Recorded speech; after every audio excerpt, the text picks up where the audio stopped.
44 759 7736065 for more information.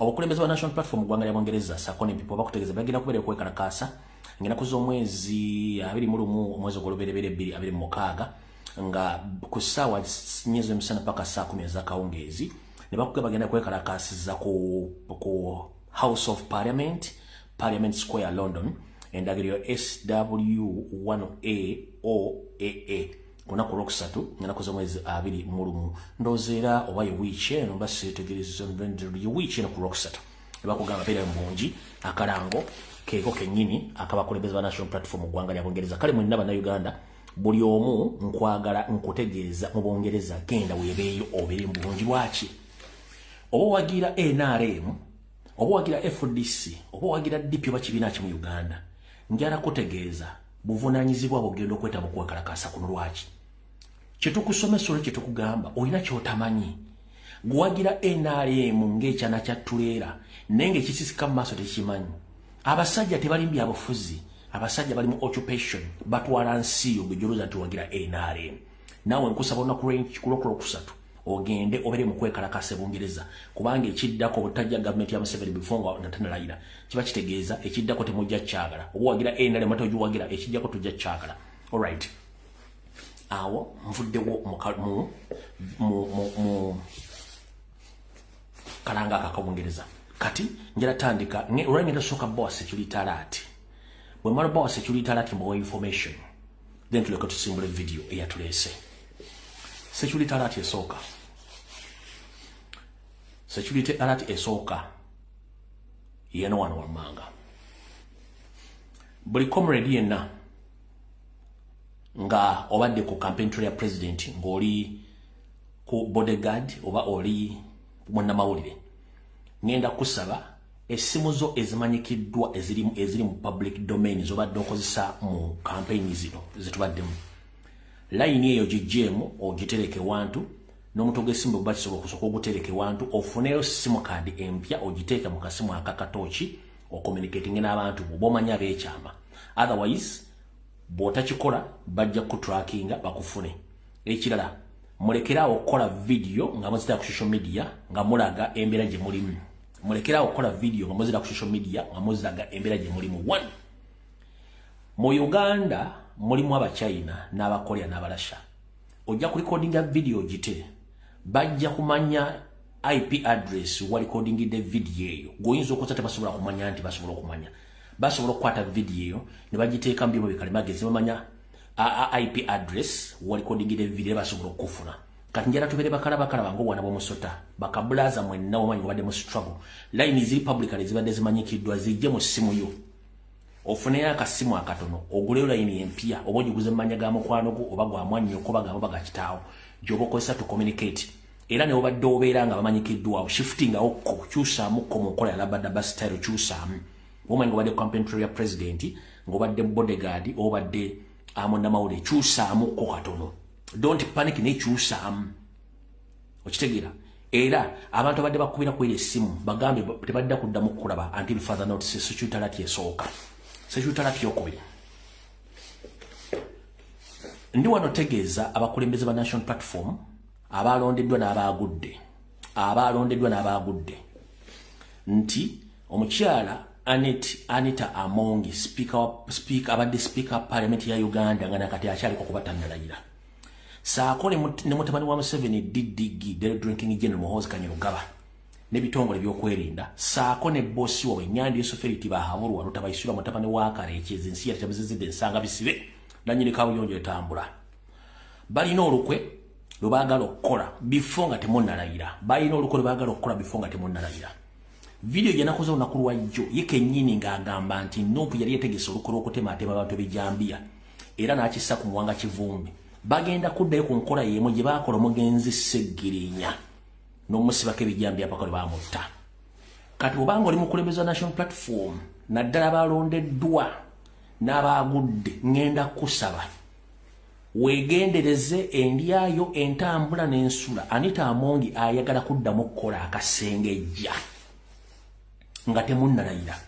Anita Amongi yagambye Museveni tulina okuddamu okukola akasengejja nga tugenda kakola nga tuyita mu nkola ey'okusiiga ettoomi abakulembeze abalondeddwa tusindike tiimu z'ebijambiya zigende mu constituency zaabwe zitema abantu but mostly abantu abatema bawagira babateme then batandika okuplantinga ebijambiya n'okulireetinga omubaka oyo ku butemu obubaddewo then police ejiraidinga amakaago bakukwate bakuteekeko emisango bakuteekeyo oleme kulayira baddemu bategeke okulonda mu constituency kati MP yenne yalondeddwa neyawanguddwa mu National Platform okutegeeza Speaker Anita Amongi Muhoozi Kanyerugaba Genosali Musale ne Museveni balina enteekateeka etandika obafuliminga ebijambiya mu constituency zammwe nga mwakamala okuweebwa obuyinza obwo kati muganda wange gwe MP ali eyo essaawa zino wandibadde olimitinga communication zo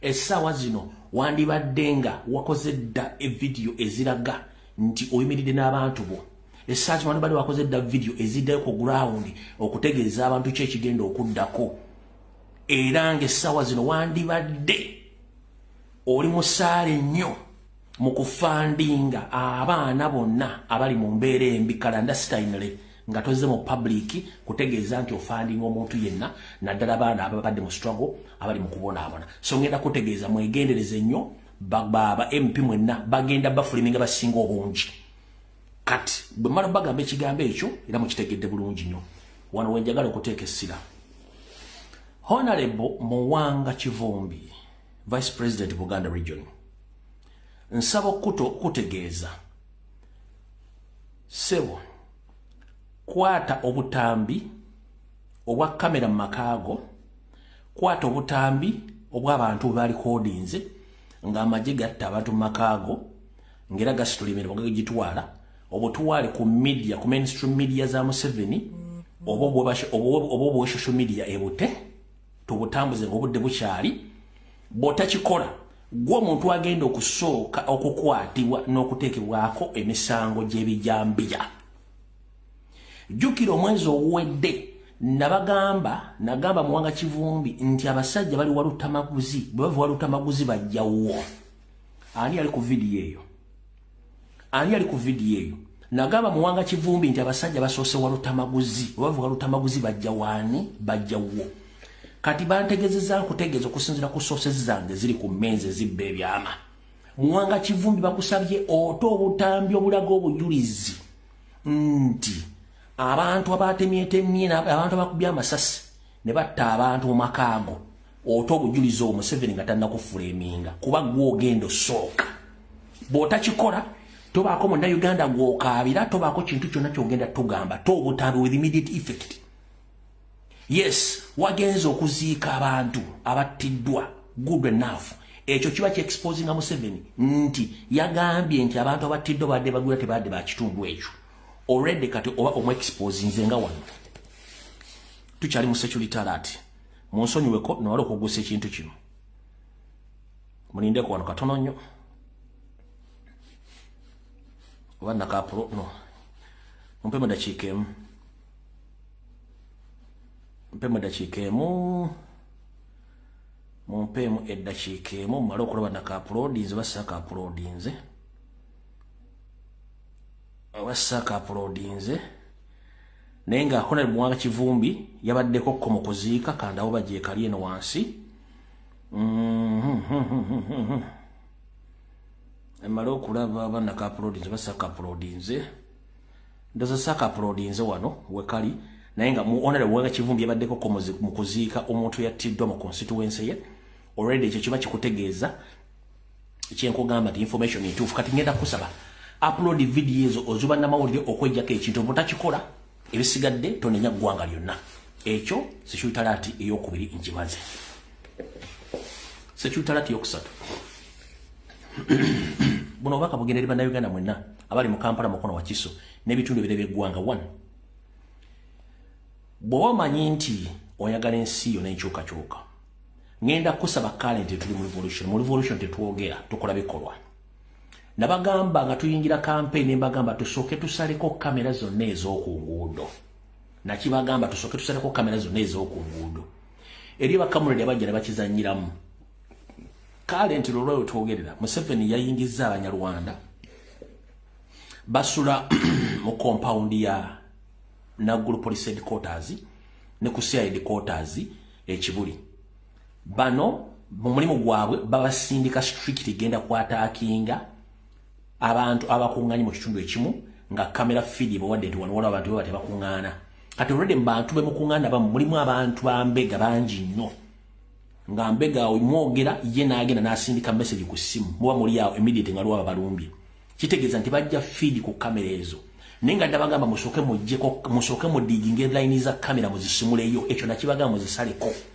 abantu ambajja wano ne bamanyira ne banvuma bakomredi benyini kati exactly what kinda bagamba kikigenda maso so njara bagamba mwenna bana Uganda olutalo tugenda mu lutalo lwenyino lwekiyekera nabagamba musoke mumenye musoke mujjeko kamera ezo muzi ne mubatogeze wagulu jiwalamba mumanyige je batambuza mu line za kamera ezo mugende mu digging musale kamera ezo lyoke mutambuze ekintu mu kikumanga abanyarwanda banja batemu aba M23 n'entara hamu eziri ku police Naguru n'abali ekibuli abagenda abasindika ogenda otemula abantu mu bitundu wala era nga n'abantu abakuba abantu amasasi n'okutemula mu Buganda abantu abo naba M23 abalala bava Sudani abalala bava Tanzania bala Banyarwanda tekuli mu Uganda n'omu mu Uganda abera campus director mu Uganda abera campus director tabera manga them bano basindika busindisi kuterrorizing abantu bakuba kati njara bategeeza buli mu Uganda ena joli nkwegayiridde mukolo omulimu gwa clandestine lero ngenda babuli yakye ekyokukola na buli kimu kigenda maaso security alert nayo njimaliriza kati ebisigadde tujja kuba toyongera mu maaso kati awo ndowooza njana tusimbule video security alert zikoze ekiziwedde video tugisimbudde tujja okusookera ddala buno bubaka president bwatuwadde ngali ku NTV olwaleero buno bubaka president bwatuwadde ngali ku NTV olwaleero kansooke tubuulire bulungi nnyo ebyalangiriddwa akakiiko k'ebyokulonda wabula wait a minute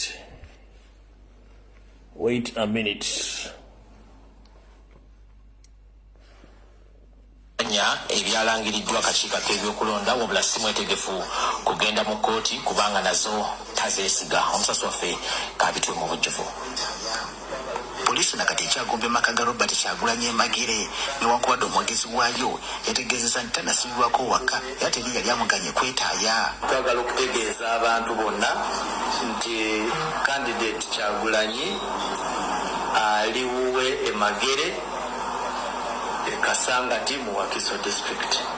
Tali under house arrest. Bwe tuba tuli ba arrestinga Kyagulanyi tuba tujja kubategeeza tubawe n'ensonga kulaki twamukutte. Bola batambula okwita ku misanvu gyayo beba balina amaka ag'okumulirano n'ewa Kyagulanyi. Olwaliro Ssaabagwanisi wa NUP David Lewis Rubongoya abadde agenze ewa Kyagulanyi okumutwalira ku mmere kyokka ontakizirwa nakutuuka ku mulyango gw'ekikomera oluvannyuma lwa poliisi okumukoma bwatadde emisanvu gyayo. Tubadde tuzze kuleeta ebyokulya tutwalira mukyala wa pulezidenti waffe byetaaga ewaka n'abantu abalala abali ewaka naye unfortunately nga bwe mulaba wakawe wakyaliwo emisanvu gya poliisi wakyaliwo poliisi n'amagye bebunguludde ekifo ate ne munda mwe bali okusinziira famire ebadde eteekayo n'ebifaananyi bye mubadde mulabyeko. So kyanaku nnyo mulabye poliisi ng'egamba nti tebali under house arrest naye kati mukikonfaminze nammwe ne mulaba ng'embeera eri awo tebakkiriza mugenda kuyingira tebakkiriza mugenda kufuluma so olutuuse abasirikale basoose kumulinza n'oluvannyuma ne bakamutema nti addeyo n'emmere ye. Abasirikale bagambye balinze orders okuva waggulu mulabye ebbanga lyentutaawo nga mbabuuza ki kigenda mu maaso togenda kuyingira okutuusa orders bwe ziba nga zivudde waggulu naye ekyewuunyisa nnyo nti n'emmere basobola okumugaana okugifuna oluvannyuma lw'ennaku 5 ne bakugamba nti emmere gye balina gyebadde naye eweddewo ne batusaba tubongere emmere ate ne tutuuka wano poliisi n'etulemesa okugiyingiza kyabuswavu nnyo era tukivumirira nnyo. Obutambi bwa Kyagulanyi bwafulumya bulaga nti tali wuwe n'okutuusa kati poliisi esusse ku kyokwebulungule.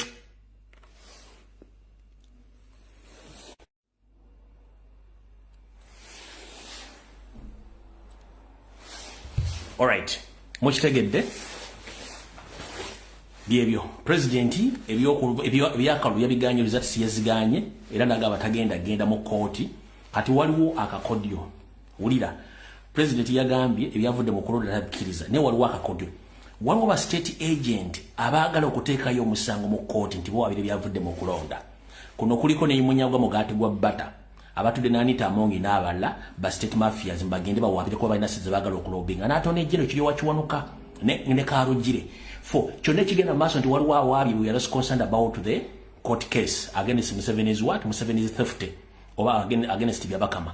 We are less concerned about that. So nenga president njala obagamba president buli omu waali beera mukakamo oya kigenda okuddako eyo nayo njimaliriza bulungi kati njagala ulirize bulungi nnyo ekigenda maaso njagala osalemu kapaati kano okateeke ku TikTok okateeke ku TikTok okateeke ku X SpaceX okateeke ku Facebook lwaki mpuliriza muganda wange alina gy'oli nkulamusiza okansonetuli bulungi bwe tukola emirimu gyegimu struggle abasigala ku social media nga mukyayogera mbalamusizaako amanya gange nzirumbuye nsaba n'obuwombeefu okutegeeza n'okusaba muganda wange tokwata simu okulikodinga video kulwanagana oba kuvuma ba MP abalondeddwa n'abo abagodde nkiddamu comrade andabidde emyaka 7 ngenda kusaba tokwata simu yo kulikodinga ng'ovuma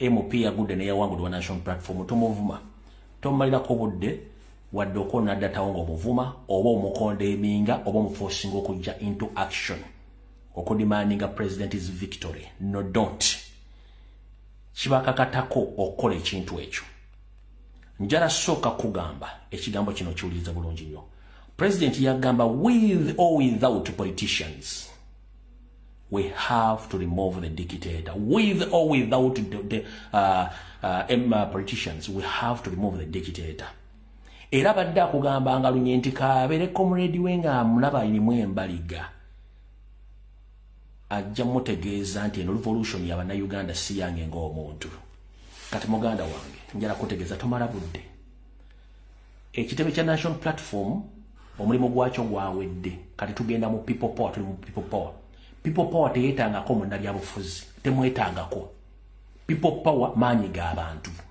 bikolwa munnabyabufuzi oli abeera job seeker anoonya mulimu is an applicant anoonya mulimu bw'aba afunye omulimu aba alinze job interview bamukakase n'omuwa appointment later kati saagala omale budde ku munnabyabufuzi one already kati bagenda kubeera nga bali compromised okitegedde bagenda kubeera bali compromised batya one ekisokera ddala munnabyabufuzi aba yafunye office gwe gy'otalina yagala obuyinza okukyuka secondly twalonda parliament omulundi ogwo gwawo baatukolera kitewali the same thing which is has going to happen today era wetogereza mujja kulya nti bannabyabufuzi abasinga obungi abayingidde mu parliament nupo beyalese nti Museveni aba compromises bonna babaguze kubanga Museveni ali ku pressure ayagala soka compromise nga buli MP yenna yayingidde amuteeke ku side ye nenga amulese mu kifaananyi kya national platform era soba mukkiriza okwogera byagala nenga tagenda kukola gukyo yagala akole tagenda kufandiga tagenda kuvaayo gerenga kyo yagala ngenda kugamba with or without politicians we can make it so tomala budde bongo bavuma kuba tebalina kye bagenda kukola one kati bali mu public domain kyangu nnyo Museveni batagetinga n'abakwata before n'okulayira kwabwe kyangu nnyo Museveni bakwata n'abateekayo before n'okulayira kwabwe ng'obatadde ku pressure let them be where they are bwebanga nga bali kutufu bali ku kituufu bajja kikola tomala budde kuba MP mbo barakalakata baveeyo no ali ku mulamwa nga yazze ku mulamwa ajja kikola silently atali ku mulamwa agenda ku celebratinga ojja mulanga bamuwadde mainstream media bajja muwa airplane atandika okwerogozza okwogera abali ku mulamwa tebagenda kuva na kwogera era bali ku mulamwa bagenda kufandinga sawa zino bali mu kuwamba abantu mu constituencies abasirise kubanga tebasobola kyogerako essawa zino ngenda kusaba komune tomala budde ku munnabyabufuzi tovuma wanasho tovuma please muleke gwe kola ky'olina okukola kubanga Museveni wadde mbo compromisinga bonna Museveni wadde mbo compromisinga bonna so tobamalirako budde kiddayo kugwe ng'omuntu gwe nannyini nsi gwe nannyini buyinza so MP muleke tomalirako budde tufune tufind a solution egenda okwenganga omulabe waffe mu nkola people power so see politics eri politics mu national platform that is the center number wabula tulina revolution wing eya people power gye twetaaga okitegedde bulungi don't be surprised bagente ba MP basinga obungi basinkanye ddamu 7 don't be surprised nchiddamu kano mugenda kasala don't be surprised nga bagente ba MP basinga obungi basinkanye ddamu 7 don't be surprised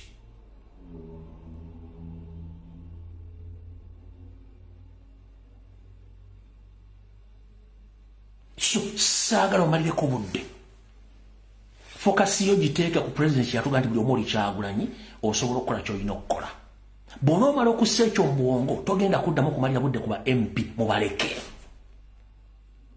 bakumenyera bwereere bakumaliramu essuubi bwereere ogenda kuyomba nabo era otandika okuteekawo enkaayana ne diversion ne divisions to avoid the divisions and the diversion don't dare concentrate on elected MPs of a national platform please let them be muwaleke nkugambye kijja kulumya omutwe nga bakugambye no 7 yabasinkanye kijja kulumya omutwe wa genti Anita Among yabasinkanye kijja kulumya nga genti Anita Among agundi Salimu Sali yabasinkanye munnaku ntono nnyo kati baveeko tobatemalirako budde wadde amaanyi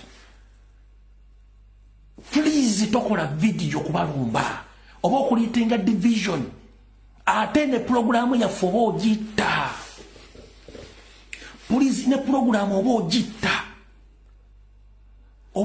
otya one already abantu bali set kati gobomala obudde bwandibadde wamu tactics n'okugumya abantu nobagamba tugenda kuzzaako kino n'omala ku MP kitegeeza n'abantu okugulawo ndi abalonze MP baganda tekata banava ba MP babavumira kyessaawa zino kyetwagala okuavoiding ekyo focus ku people power focus ku kintu ekigenda maaso to focusinga ku MP baveeko they are already compromised they are going to be totegana baveeko ndoza tukiriziganyiza naawe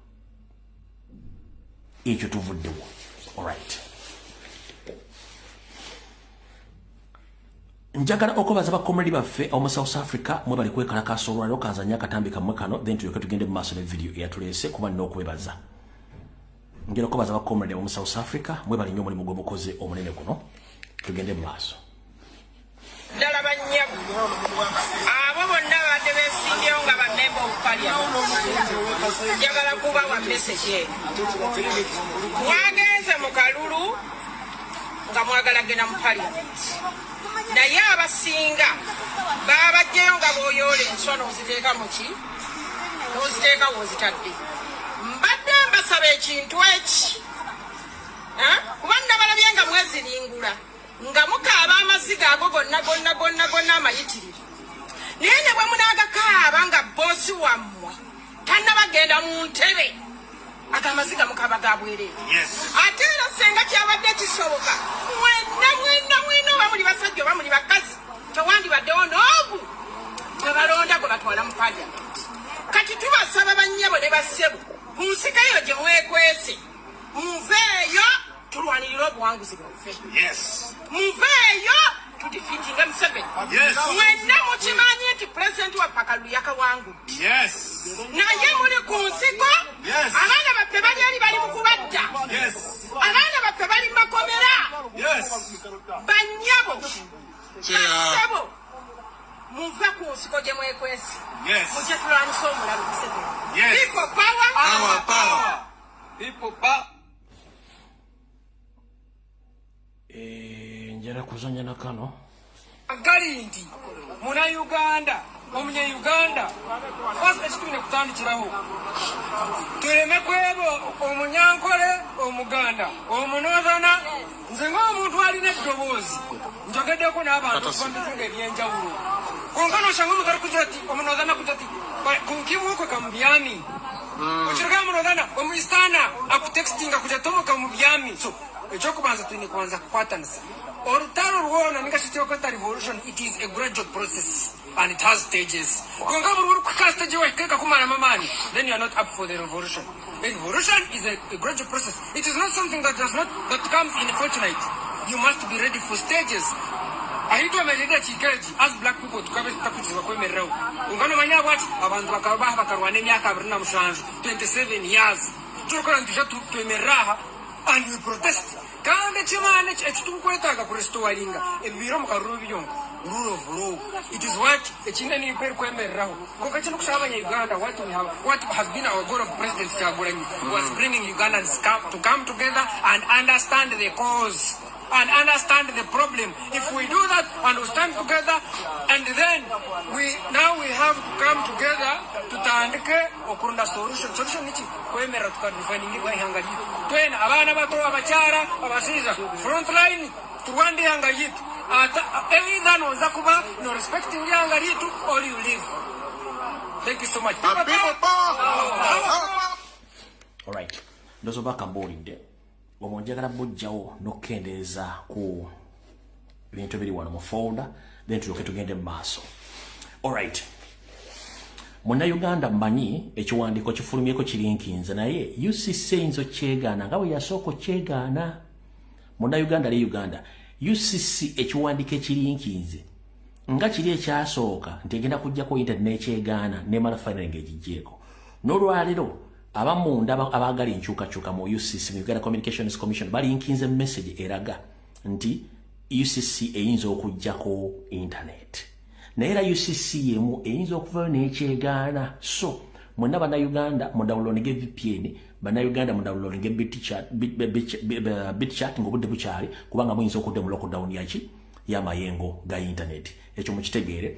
Anenga ebyavudde mu kulonda n'ebyakalu byonna akalu twakamaze kawedde dda. Akalu twakawangudde bitundu 76 ku buli 100. Electoral Commission yadde tuwadde 69 akalu kakoze eki kawedde. Era tonyumya kalu olw'ensonga wakawangudde. Wabula yakawangudde yani era ekigendererwa ki?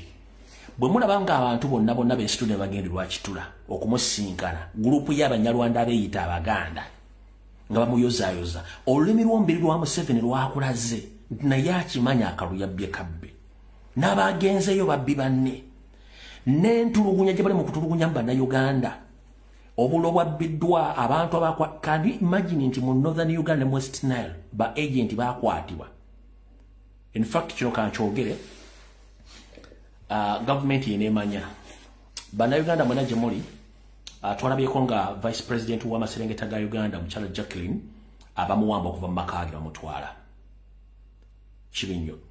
Wabula njagala bategeeza nti amawulire genfunye gesina confirminga kuba malaga confirming okugaboneka nliyo kambwake 50%. Ngezezzaako okuba amasimu ag'enjawulo nga noonya Vice President wa National Platform on Uganda Omukyala Dr. Rina Zedriga wonna waali naye nga abuze.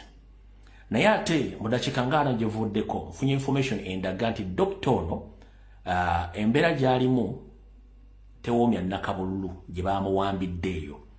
Jjukira Dr. abadde yakafiira omwana we, jjukira Dr. abadde yakava ku sajjale, jjukira Dr. abaddemu n'ebirwadde. So mu kumutulugunya okwo there is a possibility nti bane gyamutadde ng'ali mu mbeera mbi, as in poor, a very poor condition. A very, very, very poor condition. So singa ekintu kyonna kiva ku mukyalo oyo, obujulizi bwe buli bulaga nti mwamuwamba ne mmobozaawo, jjukira abadde yakava ku operation okumulongoosa, mukyala akulidde emyaka alina ebirwadde muli sukaali pressure, naye kusinziira ku information gyenfunye ku ba insiders ali mu mbeera embi ennyo olw'okutulugunyizibwa n'okukubibwa. Era olwanyira jjuwamu olwaleero n'olwenkya nja kuba nzira ina information either nga state efulumiza information daga nti omukazi ali safe bwe bategifulumizza muyinza obutaddamu muwulirako nga bati okumufulumya nga bakola kibalama oba n'omwami oli omulala ewa Kisekka tabataddamu okulabikako bayinza okukola ekintu kyekimu. So mubeere nga muli awo n'amasimu gammwe na buli kimu ekigenda mu maaso kubanga tugezezzaako okunoonya buli wamu n'okunoonya video nga bwe tulabe ya Vice President wa Western netuula. Naye kusinziira ku Suseze Mwinda mukyalo ali mu mbeera ezitasaana kuba nti ali mu Uganda. Ayinza okuba probability nti omukyalo ebitundu 5 ku buli 100 taliwo naye nga state erina okuvaayo it proving nti Dr. Rina Zedriga waali. Kanjikole mu Luzungu. Before the concluding presidential elections, many of our comrades, including leaders of National Platform, among the vice presidents, one of western side of the country, Dr. Jacqueline, plus our vice president of northern Uganda, Dr. Rina Zedriga, they were kidnapped and taken to unknown destination. But as we speak right now, Dr. Rina Zedriga, she is in poor health conditions, according to my insiders. They have informed me to inform the public that let the state come out and diffuse my information. That she's not in a poor health condition, and she might die very soon because recently she went for medical treatment and she went through a very successful operation, and she had already suffered from different diseases which were needed to be treated abroad, but unfortunately during this period of time she was kidnapped and taken to unknown destination by security operative. But I've been informed that she's seriously in poor conditions.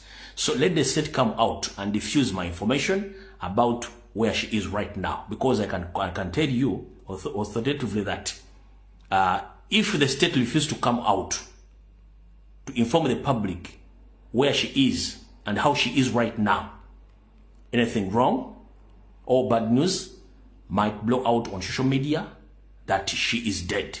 So I'm still not yet to confirm, but very soon you might hear bad news, because the state is in panic of kidnapping each and every person across the country, intimidating every Ugandan, because they know that whatever they are doing is wrong. They robbed our victory.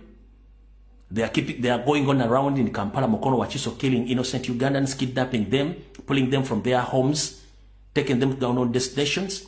As I speak today, they have paraded almost 120 new polling agents who were arrested in Kampala, Mukono, Wakiso, and Entebbe, and they have placed them with fake charges, and they have been remanded to Rizila prison and other prisons across Kampala, Mukono, and Entebbe. That's the state how it operates. Publicly say that the Museveni won the elections. Why is it that at this particular moment you are still kidnapping, looking for DRC forms? Why do you still kidnapping and looking for DRC forms for National Platform? Simon Mugabekwa, you organize the fake elections, but right now the state is terrorizing each and every person. Many people have been assassinated, killed, and those people who are doing that, those people who are killing people right now, those are foreigners from South Sudan, other from Tanzania, other than M23 rebels.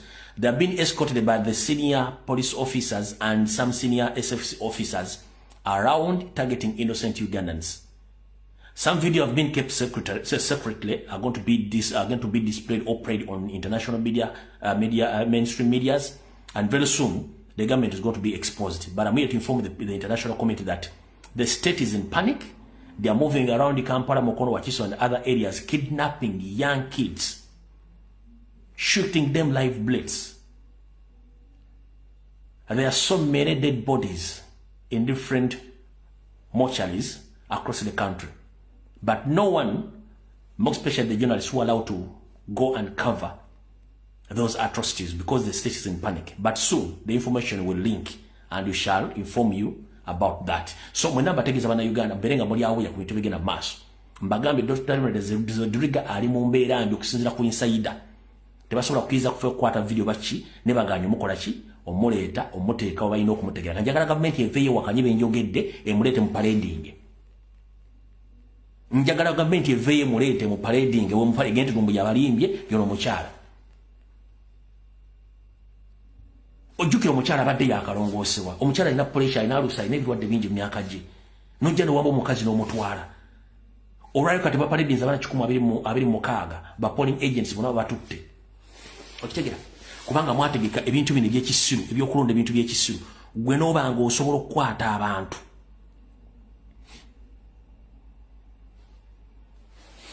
gaga n'amanya gonna gonna zizo plus charges gaga amanya gabataddeko nga kusomere amanya gano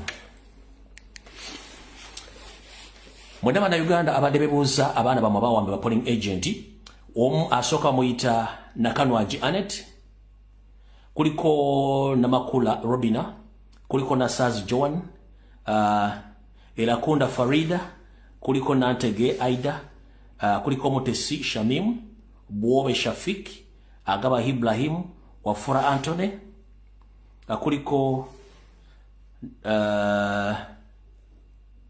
Nankola Zilu kuliko Wamusi Steven kuliko Okoth Francis kuliko Chidega Jovan kuliko Buole Mathias wa Matia kuliko Luwechure Alex kuliko Tumuhaire David kuliko Taremwa Jonathan kuliko Semoju Elvis Mambo Fred Biekwaso Henry Motebe Ronald kuliko Biansi Charles Waiswa Rashid Ranga Raymond Mwebaze Gerard Kagwa Ronald Mosoke Mugabi Ibra Sendege Vincent Kanane Ramadhan kuliko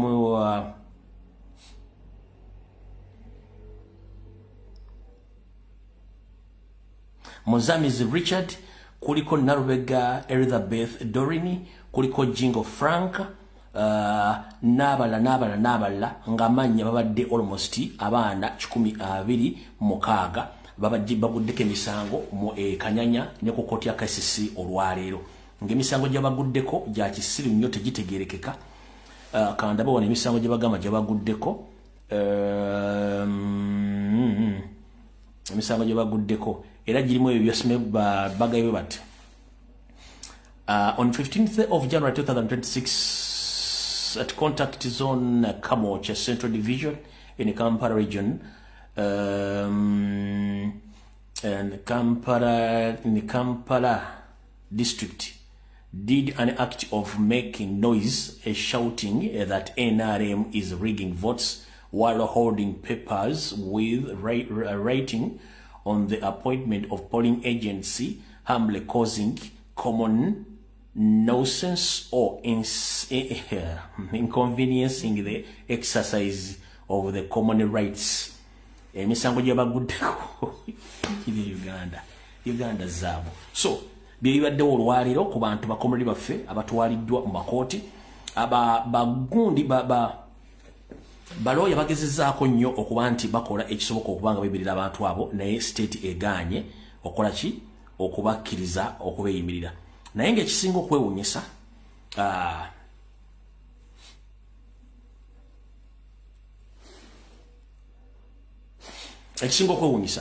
nti emisango gyabaguddeko ate gye bali balina okugula ku ki ku NRM baloya bano babaddeyo olwaleero kubaddeko ow'ekitiibwa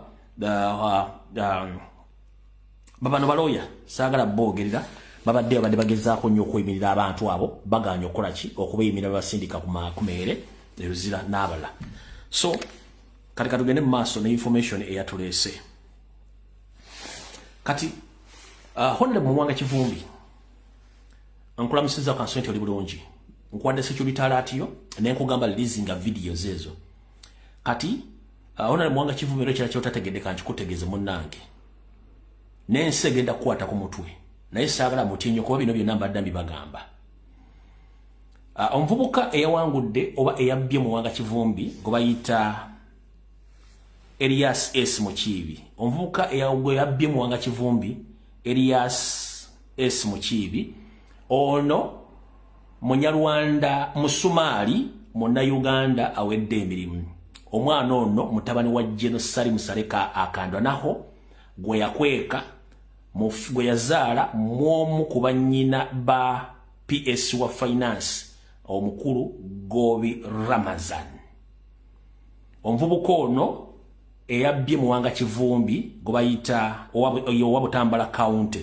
Omuvubuka ono gwe baga nti wina mutabani wa Jeno Salim Saleka akandwa naho gwe yazaala omu ku barelative wa PS wa Gobi Ramazani our PS wa finance omuvubuka yono manyi ebintu bino tubagamba ne mwebuzabuza nga bafuka banaba oye mvubuka mutabani wa Salimu Sale eyavirideko akabasaka Honorable Muwanga Kivumbi oyo mutabani wa General Salimu Sale gwe yazaala muomu ku relative ba PS wa Minister of Finance go bayita Gobi Ramadhani omu ku relatives be oyo mvubuka mutabani wa General Salimu Sale akwandwa ndwaho omula bulungi nnyo yoyo era ne muwala wa Salimu Sale mu bitundu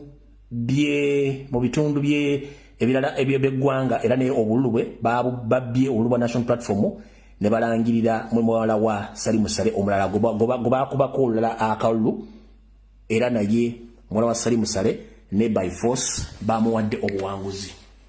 So Honorable Muwanga Kivumbi ndowooza abantu basinga okifanya bakiteeka banza obutakira bulungi ono muvubuka mutabani wa General Salimu Sale akandwa naho George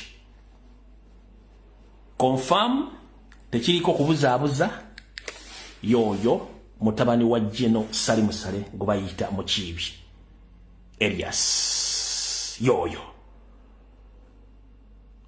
yoyo mutabani wa General Salimu Sale akandwa naho naye nga bamuzaala mu omu ku relative ba Gobi Ramazani PS wa finance. So ndoza mula connection abantu babera n'emirimu government balina security tumanyi kye bakola. So oyo mutabani wa General Salimu Sale akandwa naho yabaddalwanagane mu Kivumbi n'okutuuka okutta abantu 10+ nga ba defendinga kintu kyawe. Guys, you have to be very careful. You have to be very careful with the Baganda mania. You have to be very careful with the people who have cash right now and the power in Uganda. Some people are not Baganda. Abantu si Baganda, abantu ba Museveni. Kyokka mbanya bamuyita Mukibi Elias nenga mwana wa General Salimu Sale akanda naho gwe yazaala mwomu ku bannyina oba relative wa PS wa finance omukulu Ramazani Gobi ne bamuwadde amanyi bamuamanya Mukibi kati golya ono muganda munnange Mukibi ngogwa ku familia ya Museveni nga tomanyi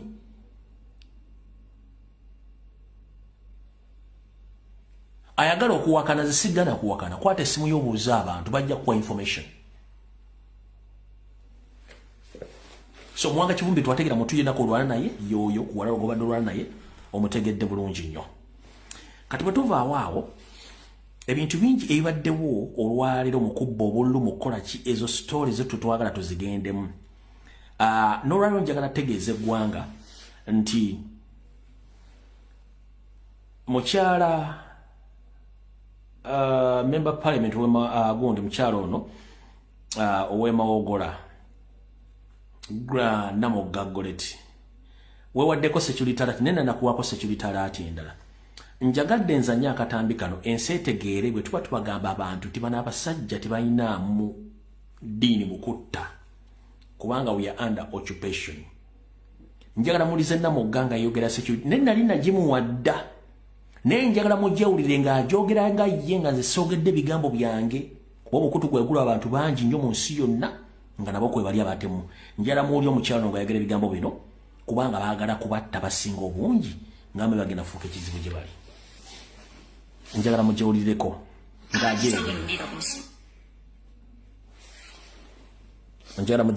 ng'ajeyogerera.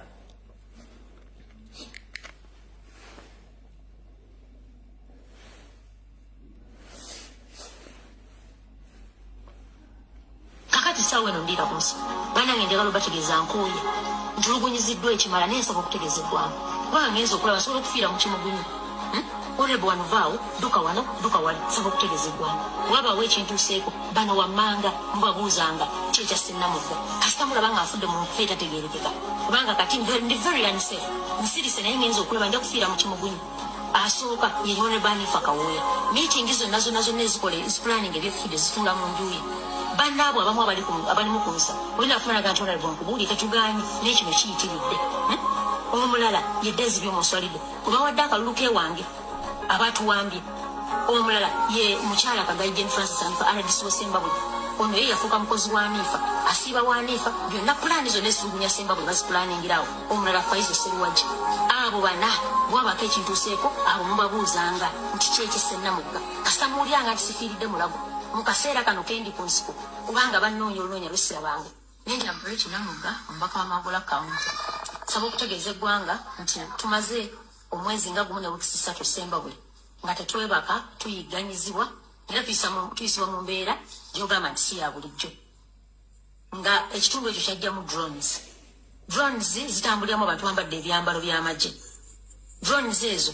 twekubidde enduulu ku poliisi mu byokwerinda abalala ewa RDC naye nga bwe mwategeeza drones tazimanyi baatula mu security meeting ne bakkanya nti drones zifulume Sembabule poliisi lwe yagezaako okugoba drone Sembabule katono ba-exchange ng'amasasi poliisi twagenda okulaba teyadda kubafulumya Sembabule twagenze mu kalulu akalabye ate nga bali mu lutalo baatukozeeko buli ffujjo byonna baabikoze ne babba amabokisi ne bapretakinga ne bagoba abantu ku polling stations byonna ne babikola ne bakomekereza nga bampadde obululu 25 ne tusirika saawa eno ndiira ku nsiko bannoonya honorable ovaawo drone ziizo sinze nzekka bw'otuuka Sembabule abantu bakodineta bannamugga tebakyebaka mayumba abaali ba agent tebakyebaka oteeka okusayininga forms ku lwampaka ate nga babagoba ku polling stations kubanga n'okulonda kwaggwabamu kisaawa 5 awala mukage bokisi bazitwalirangawo nabo baagalidde kubanga effe waffe drones ez'amaniginga akalulu ekyo ne tukigumira ne tutulugunyizibwa mu kika ekyowaggulu ennyo kale gala okubategeeza lino eggwanga lyaffe teri muntu yasalako paati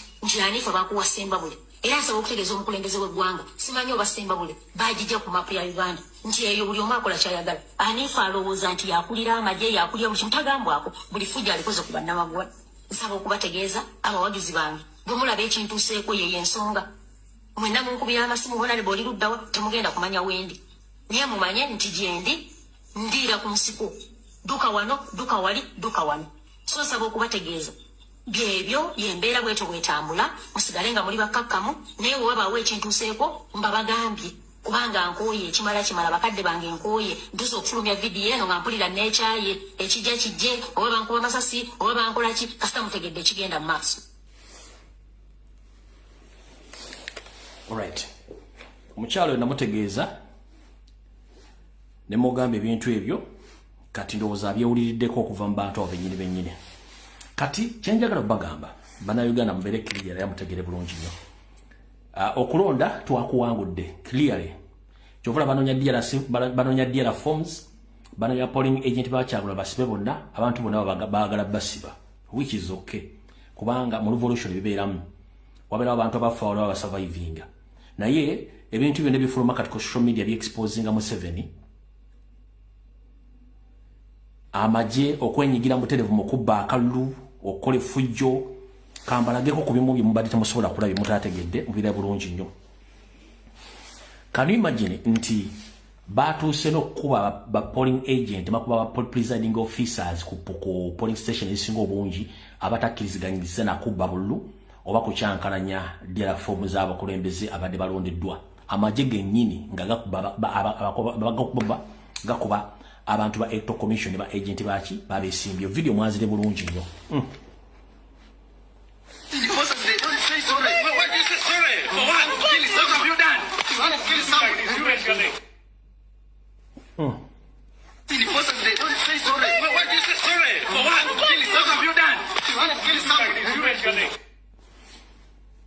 Tugenda boy information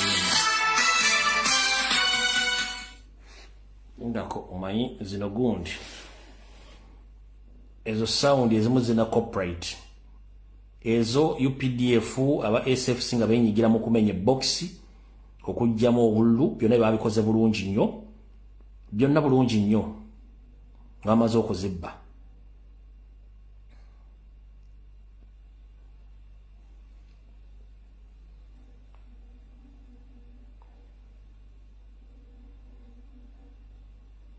Ndowooza bulungi nnyo byonna bakoze effujjo buli ffujjo lyetaagisa lyonna.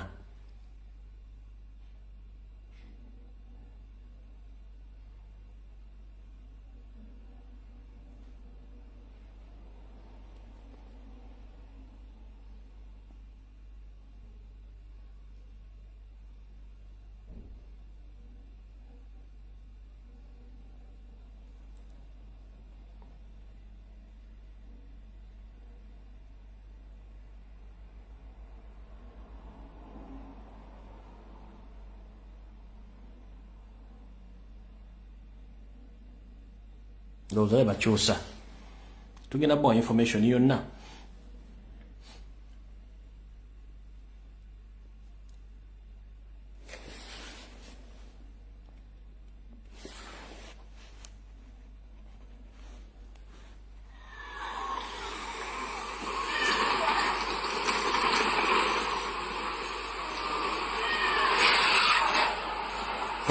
Polisi yenyini amagye nga benyigira mu kuyiwamu obuki obululu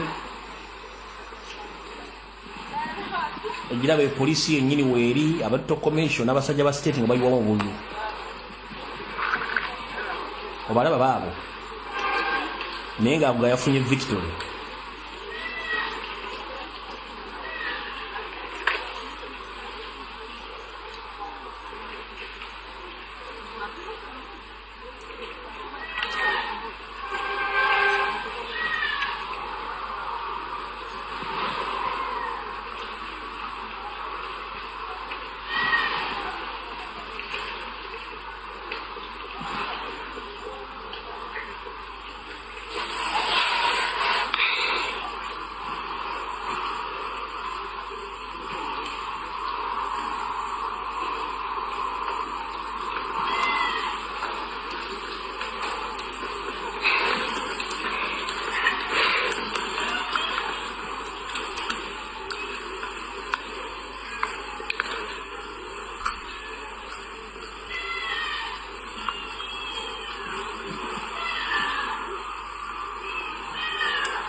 Tukyabawa mulindeeko temuvaawo awo nkyabaweereza bulungi nnyo. They cross check the names, they give you a random name. As you can see, the electoral commission agent has just ticked the name and the lady is going to vote. Yabadde mu Western Uganda bakuwa akalulu ne bakutambulirako mu baafu ogenda okutiikingira nga baagala amanya ani kuwatiikinze.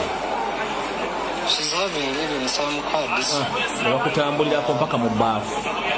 Identified as agents, and you see the man in the cape is following her to see exactly what she's going to do. The one with umbrella is the electoral commission agent. So the other one, you see how they are even arguing.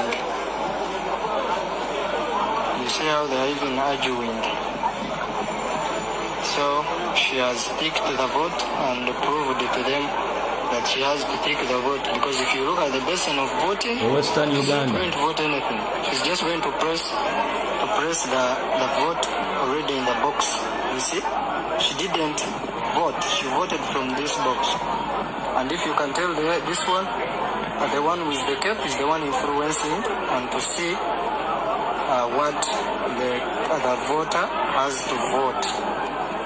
Yes, as you can see, has done with that, has ticked and 7, and then he's now going to take for the area MP, and you see he has ticked the ballot in even a long box, in a long basin, and he just went and pressed the vote in the box. Then you want to see has to vote for the area MP, and the competition is between Rita and Chivaj. Tukyabawa mulindeeko tukyabawa temuvaako. Tebaakomyeko okuba abantu nga batwala babasibanga abasiba embizzi oba ku muguwa. Kati si kyekikulu, ekikulu kyekirwa. Nabino ebikolobero babikoze ebyokukwata abantu okubaleepinga mu maka gaabwe.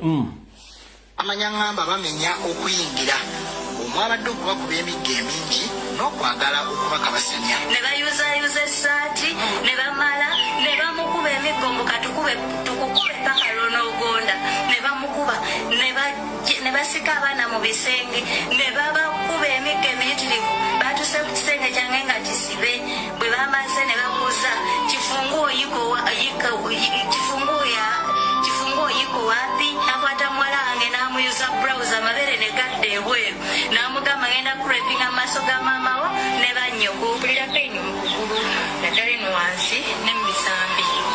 obuzito okugulu kubanga buli wentambula bampulira obuzito bungi. Kigambibwa nti mu bulumbaganyi buno ebintu bya bukadde byayonooneddwa, ensimbi ne zibbibwa nga n'abamu ku baana baatwaliddwa abakulembeddemu embeera eno. Ennyumba yonna bagyonoonye, sente zange bazitutte, amasimu gonna bagatutte, abaana bange aba yunivasite laputopusi zaabwe zibaddeko waka zonna bazasaayasizza. Essaawa eno sirina bwe nzirukira. Akulira ebyo kati ate ekyasinza okubeera ekibi waliwo omusajja gwe balumbye mumaka ge, ebifaananyi si birungi byakulaga. Waliwo omusajja gwe balumbye mumaka ge, basanze akumye ekyoto kye bulungi atudde, bamuforcinga okulinnya mu muliro ogwo n'ogukwatamu, era omusajja ati yavudde ng'ebigere byonna biyidde bizimba. Ebifaananyi bino sobola bibalaga, ebifaananyi bino sobola bibalaga, bibi nnyo, azini bibi, tebyetaaga kulaba kuba ne video basobola ogisuspendinga. Naye kyemma nti abasajja bakoze effujjo lyonna. Ebifaananyi bino biteeka ku Facebook basobola obbijjayo, bibi ne byonna tujja bbiwa. International community ejja kubanga esobola okukola ki? Ejja kubanga esobola okubanga eraba ebintu ebyo byonna n'obutemu bwagenze mu maaso nga babukoze. Kamalo kendeeza wano ku inbox yange kuba njagala kuwa kati information eddako bulungi nnyo nga maze okkendeeza no mu inbox. Kati mbadde nkyabategeeza ku nsonga eyo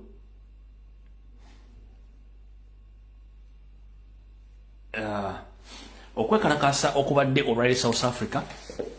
TV enene South Africa reporting zenegamba a group of Ugandans in South Africa have rejected the recent election results, accusing the Electoral Commission of rigging. They held demonstration outside Uganda's Democratic Mission in Pretoria. Sabaka News reporting ndoza information yeyo gyemutegedde okwekalakasa okubadde South Africa leero.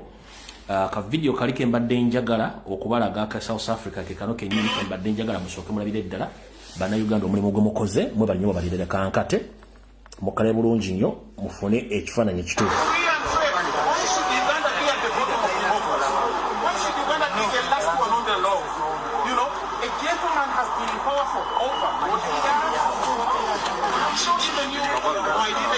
Since I was born, I've never seen any other president apart from him. This is a very, very serious problem. Look at these colleagues here behind me. Look at these colleagues. You know what jobs these guys do? These guys are into, you see these deliveries. These are delivery guys, okay? These are guys who work in people's homes. That same money is getting taxed down. We have to make it when you send, they charge you. When it gets received, it still gets charged. Yet when Museveni goes around the world, he belittles us, okay? He calls us kids. He calls us idiots. Why we the diaspora are contributing $3.5 billion to Uganda's GDP annually? Right? If we can contribute to Uganda's economy $3.5 billion per year, why don't we have any respect from the leadership? Why don't we have any respect from the president? Why should we have a president who locks up his competitor? Why should we have a president who takes the military to Bobby Wine's house, kidnaps him, does everything here? As I speak to you right now, the home of our president is under siege by the military. Our deputy president from the west is nowhere to be found. Our deputy president from the north, Madame Zebriga, is nowhere to be found. Hundreds of our leaders are nowhere to be found. Millions and millions of people are in a melancholy mood. If Museveni won the election, why was there no one to celebrate? Why were there no celebrations on the streets? Said smart labor. As innocent. But we have to say big things to him so you deliver the message to the big man. He's in Kampala eating a lot of meat and celebrating. You know, yeah? Business celebrating. What are they celebrating? The thousands of people they killed, the hundreds of people rotting in jails, the mass stabbing that happened. Okay? The over 10 people that we were killed at our first deputy president in Mutamba. Is that what they are celebrating? Or the billions of money that they use for biometric machines just to get dysfunction on the first day? How do you spend billions on biometric and then on 14 days switch off the internet? Can you imagine? You buy biometric machines, you say the election is going to be the best, it's going to be transparent. And then on election day, you switch off the internet. The group, do you realize that we don't have? You must call for dictatorship. Do you realize we don't have leadership? Why should we be wasting all that money? Fully aware you will switch off the internet. All right. Beba comrade omulimu gwakoze right South Africa era ama TVs za South Africa aziripotinze abulungi nnyo ensonga ezo. All right. Kati njala soka kujja bintu bino tugende maaso onchakuwa reactions z'abantu ku international level zonna ezibaddewo nchakuwa reactions z'abantu ezibaddewo ku international level kankuwe eno nayo gitegeere bulungi nnyo.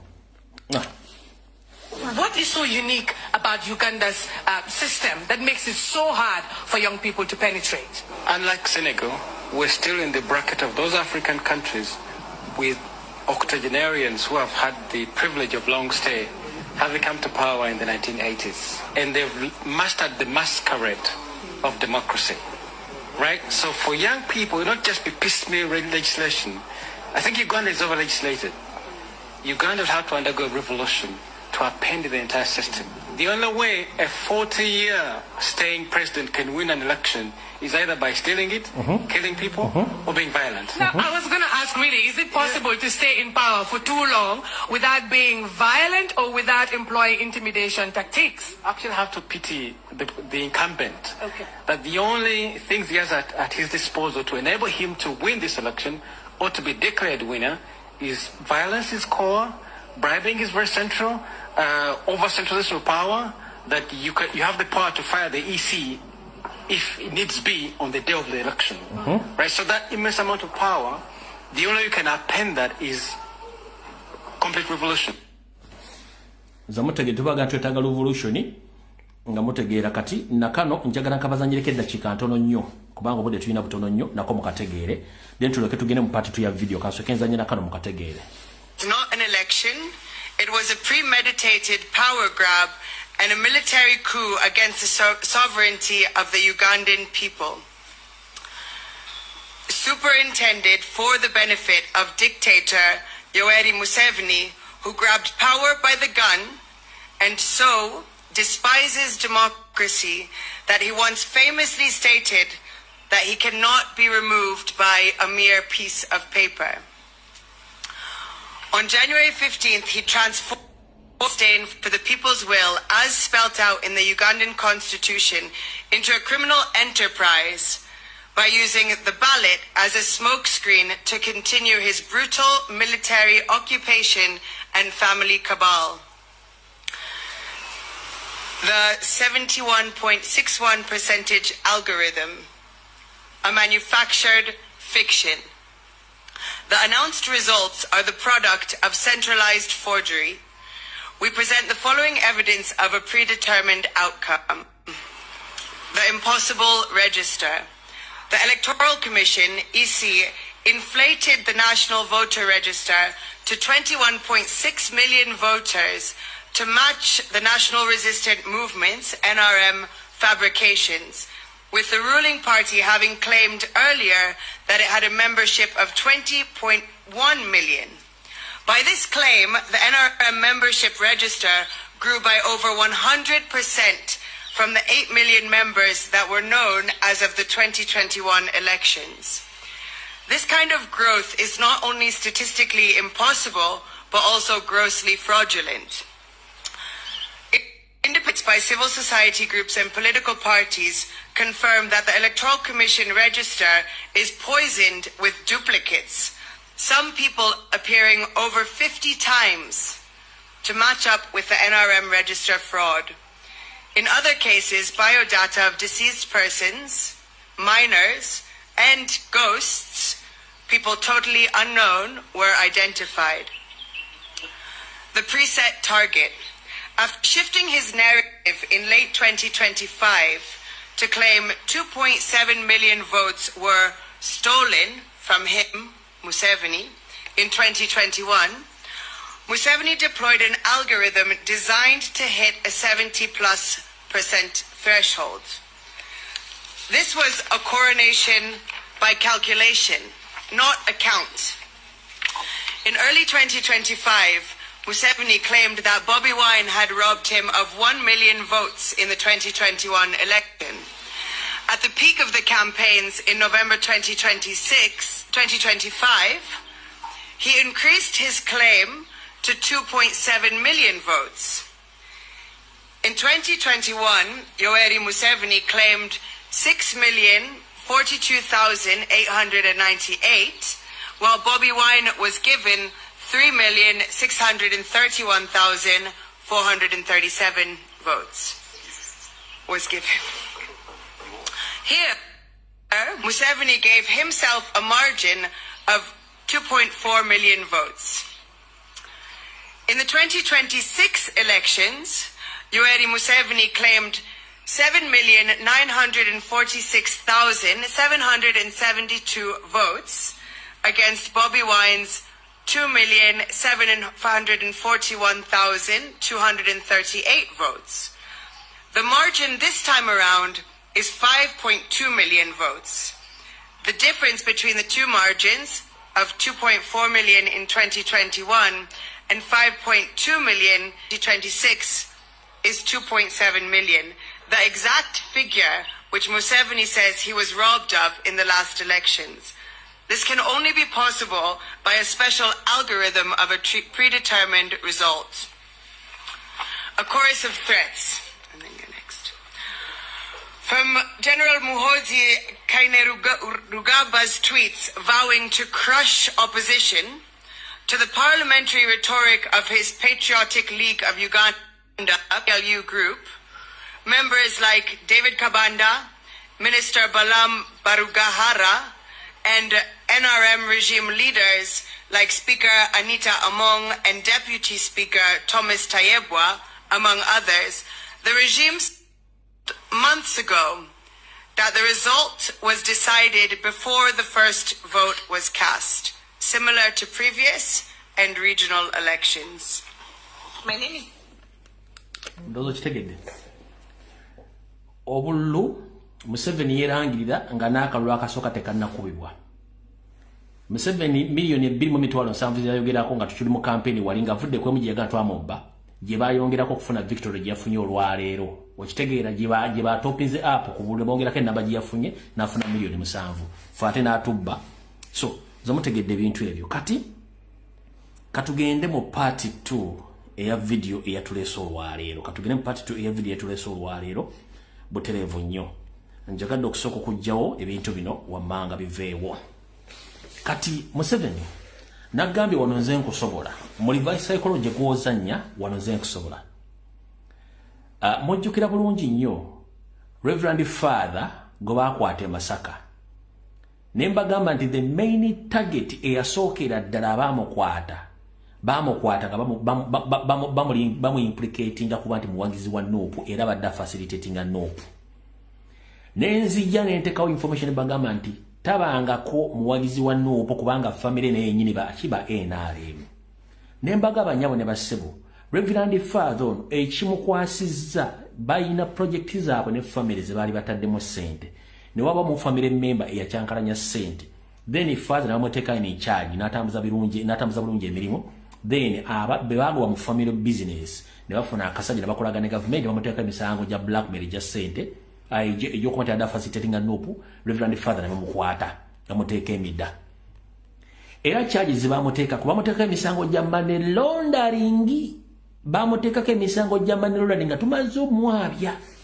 Nyando bwe yabadde akola statement ng'ayogerako ne Banyarwanda banne gyali ewuweeri mu nnyumba gye yaziikako anko we Kaguta, yagambye Father nti Father badda facilitating a national platform era kye kyamukwasizza nenga namwabyadde wano nabagamba kyangu nnyo okumanya Museveni kyagenda okukola ne kyagenda okuzzaako bw'oba omugoberedde bonna ne ttiimu yaabwe bali so easily to be predicted oba bali predictable mangu nnyo. You can predict Museveni's move and his actions. Mwenna abaliwo nga wano ng'ambaga ebintu bya father, omusajja Nywandi yagambye nti father abadde muyeekera era ng'akolaga ne Kyagulanyi ng'awa ssente. Jjukira n'abaga nti balina kye baali bakolani okuteeka ku president nti muyeekera. Ye kennyini yakyeyogedde olunaku lwa jjo ng'ayogerako ne Banyarwanda banne abalina abamanya g'Abaganda nga bagenze okucelebratinga naye erwakitula. Ate nze mbalwamu bankabateera eno emabega, njala sooka kabatera mabega eno mukale bulungi nnyo. Njala mukawulirize, njala wulira bulungi obuyayi bw'ono omusajja ku myaka gye yegambye bw'ati. Bishop Jumba here, some days ago, we had arrested a priest in Masaka because he was involved with Kyagulanyi. They wanted me to release him. I said, no, can't release him. Can release him if they tell the truth and they stop. Because that our interest is not to punish. Our interest is that they must stop doing this and never do it again. So therefore, I'm really I want to salute the people of Uganda. It's not just the security forces who are maintaining peace, it is also the people, including the NUP members. Very many of them.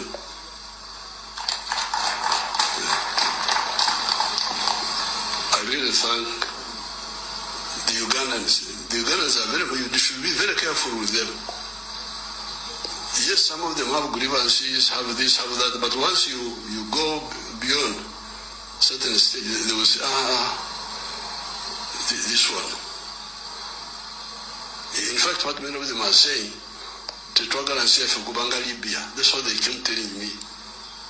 We don't want our country to be like Libya. So all the traitors, this is free advice from me, that please stop what you are doing, because we know everything, and you will not do it.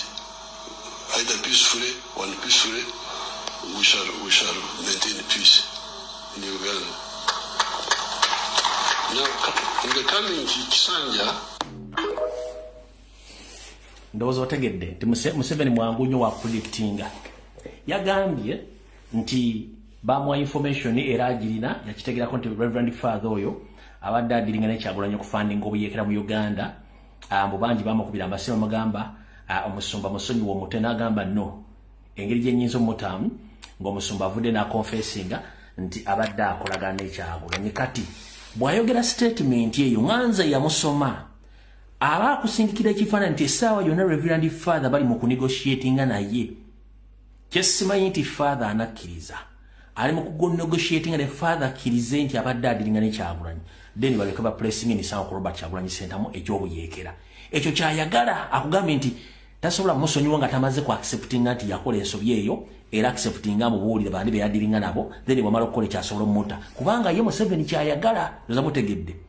Kyokka nga nabyogera ne mbaga nti Museveni bakozesa ekintu ekyo nga baagala kukola ki, nga baagala kuteeka misango gya buyeekera ku president. Kati wuyo avudde yakyogera ndoza mutegedde. Kati katugende mu part 2 eya video munansonyiwa okulandanga ennyo.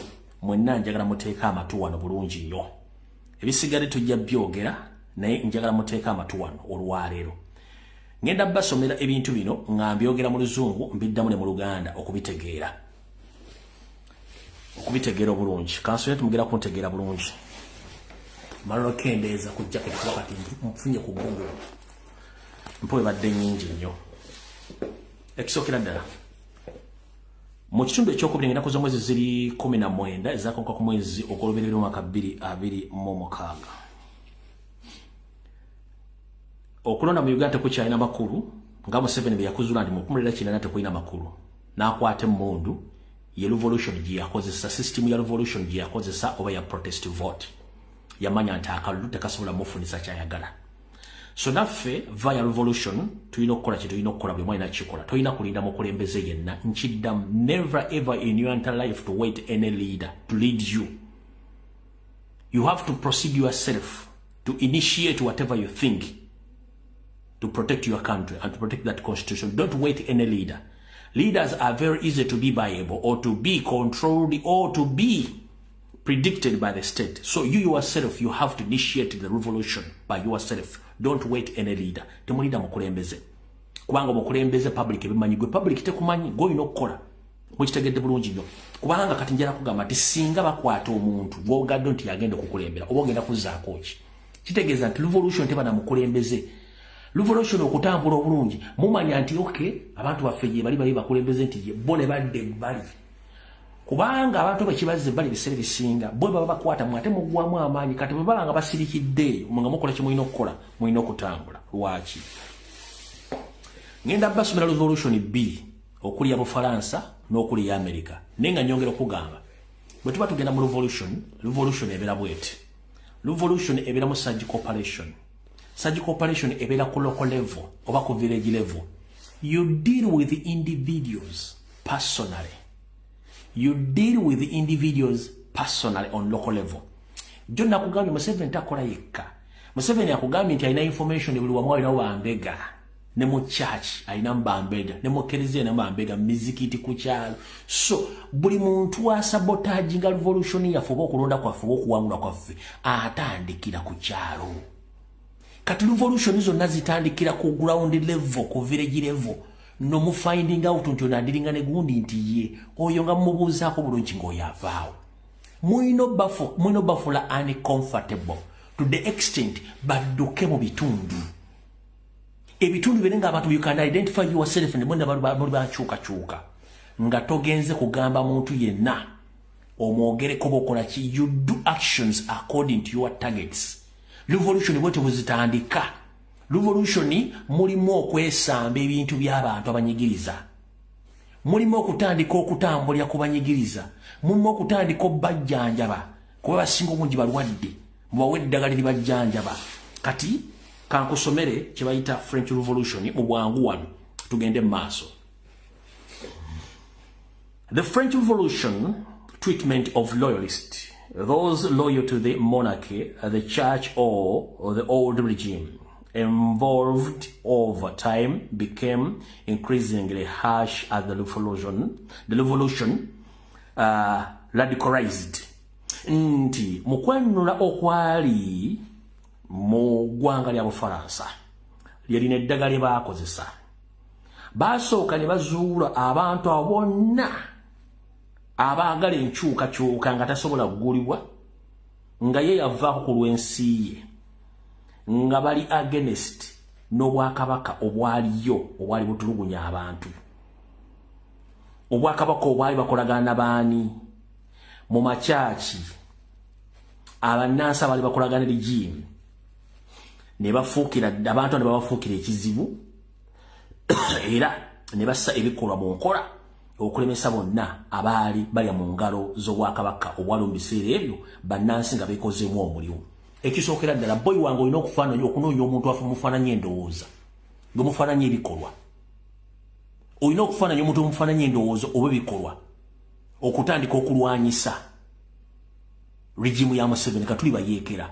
Tugenze mu maaso.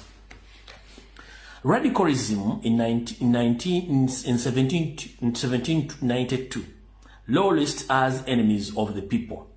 Abo ba radicalism abaali abasajja abazibu ennyo mu 1792 baafuukira ekizibu eri abantu abo abaali balya mu ngalo z'obwakabaka obwali butulugunya abantu mu ggwanga lya Bufaransa.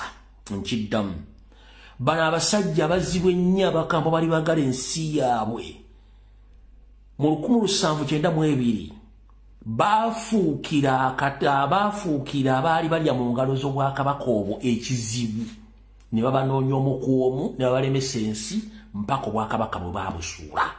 Bulaza kyenkugamba ky'oba okola.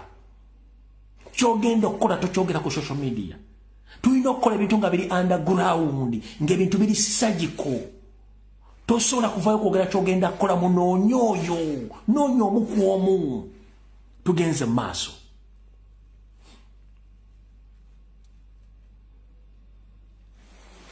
The fall of the monarchy in August 1792 marked the turning point. okugwa kw'obwakabaka obwa Bufaransa mwezi ogw'omunaana 1792 kwe kwasemberayo ddala era yali enkyukakyuka ey'okukyusa ebintu byonna mu ggwanga lya Bufaransa. Kitegeeza ne Museveni essaawa zino bwe tumweŋŋanga mu nkola ya clandestine omwezi guno okutuuka nga tetunnatuuka kulayira, kitegeeza yegenda okuba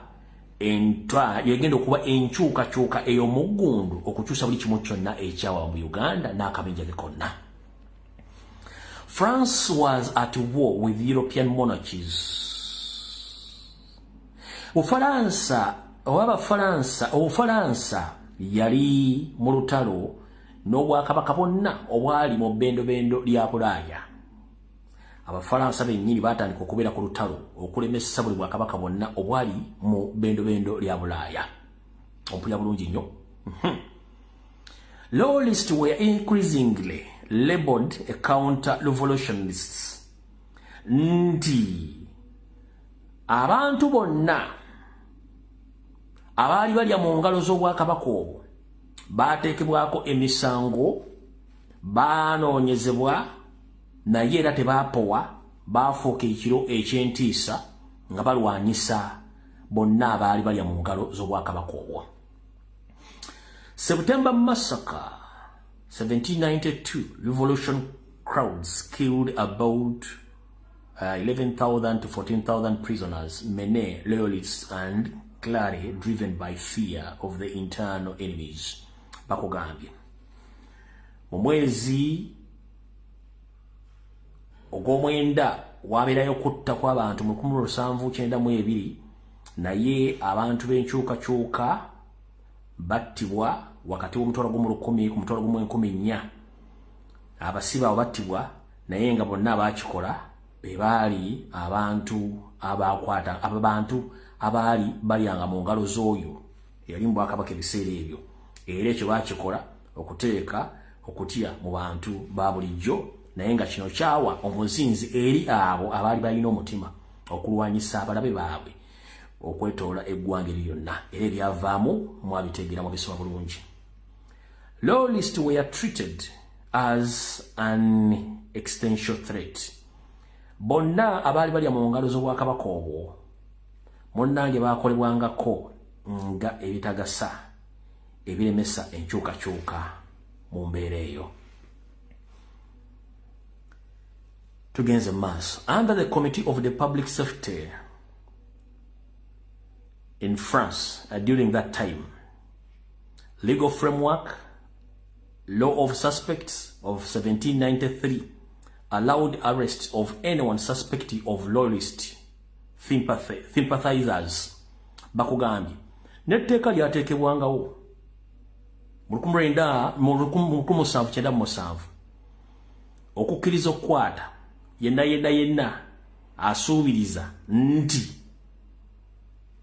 yenyigira mu kulwanyisa ekyaliwo. Nakati bigenda mu maaso mu Uganda essaawa zino we twogerera. Revolutionist tributes repressed normal courts. Bano balaba kibayitiriddeko bo kennyini abaali baagala enkyukakyuka bennyini beeterawo ekkooti zaabwe ne baziteekawo nga kubakwata gwe bateeka mu kkooti nga bamuvunaana emisango gy'okulya mu nsi ya bulukwe n'okwenyigira mu kutugunya abantu Obufalansa.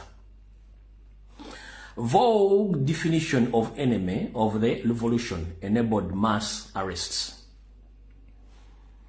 Ekyo nakyo mukitegedde nti mu mbeera bw'etyo ebyayogerwa era ne bivuunulwa mu nkola y'okunoonya abalabe mu kukyusakyusa mu ggwanga eryo n'okujja obwakabaka obwali bufudde ekizibu eri abantu. Abantu bangi abaali balya mu ngalo baakwatibwa era ne basibwa balina okubeera. Eno yenkola eyakozesebwa. Methods used. Enkola eyakozesebwa. Execution.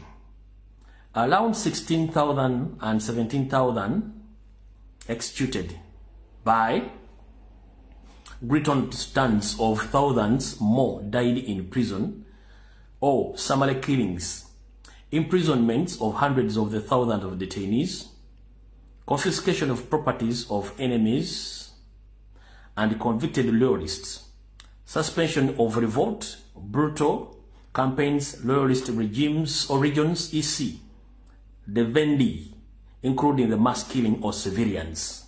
Tugenda mass kubaka bwengati ngenda kudda buli kimu nizo tola budde bungi. Royalism became criminalized due to the process was largely abandoned. The long-term outcomes, the monarchy was ultimately restored in 1814, showing that repression did not permanently eliminate loyalists, exterminated extremes, oppressions, designated revolution, justice, and fuel circle of violence. Eyo bwetu bweyali eyo mu Faransa. Kitegeeza kankunyweremu katono wa kitegeeza mu nkola eno tugenda sanga okunyigirizibwa, okutiisibwa, okukwatibwa n'okugulwako emisango egy'enjawulo. Naye bino ababikola tebabeera bokka, babeera n'abantu bangi nnyo mu bitundu.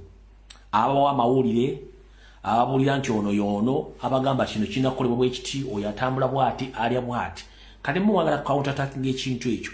Awo bennyini ku ground abasookerwako, abatambuza amawulire, abagaba information, ababega, abeera mu bwe musooka okutambulirako. Buli kimu ne mukola kye mukola kubanga bo mulina okusooka okufuula uncomfortable.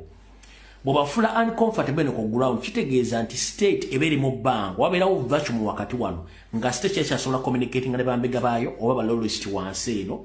Kitegeeza vacuum eyo tulina ojja okipayinga nga tumaze okujjoba n'abali ku grassroot, abali ku village level. Bwe tuba tugenze waggulu, tuba tugenze ku level eddako, tunoonya ba piso ba RDC baani. Bwe tumaliriza step tuba tugenze waggulu ku ntebe esembayo. Ne bwe tuba nga tunakola bintu bino nga ne ku ground omuntu omanyi nti oyo kasajja kano kakazi kali kazeeyi. Kiba kitegeeza zino kye tugenda kukola. Ebintu bino tebabikola bitadde ku social media. Ebintu babikola ku ground mu bantu abali ku kyalo mumanyi abantu mudiringa nabo. Mwafuule uncomfortable mu bitundu. Mutandiko banoonya. Bajja kuba Museveni bino byagenda nti ayinafuna information abajja kuba takyagifuna. Nga bana bantu badduse. Ngolo vacuum kati vacuum eno gye mulina okwokipayinga mu level 2. Kasita musalako information wano nga takyagifuna. Kiba kitegeeza step teddako yakutandika kunoonya abantu ba RCC, ba RDC, buli kimu kimanyi bulungi nnyo ekyetaagisa mu system eyo. Katugenze maaso, tugenze ku America. Abasoma ebintu bino gye biri ku Gola Moses wano mbayitira mu buyitizi. The American Revolution's treatment of loyalists, those who remained loyal to the British crowns. Ero yenteekateeka eya America okwejjako abasibira mu bbwa yeno n'engeri gye babajjanjabangamu. Bakugambye was harsh but far less systematic or lethal than in the French Revolution.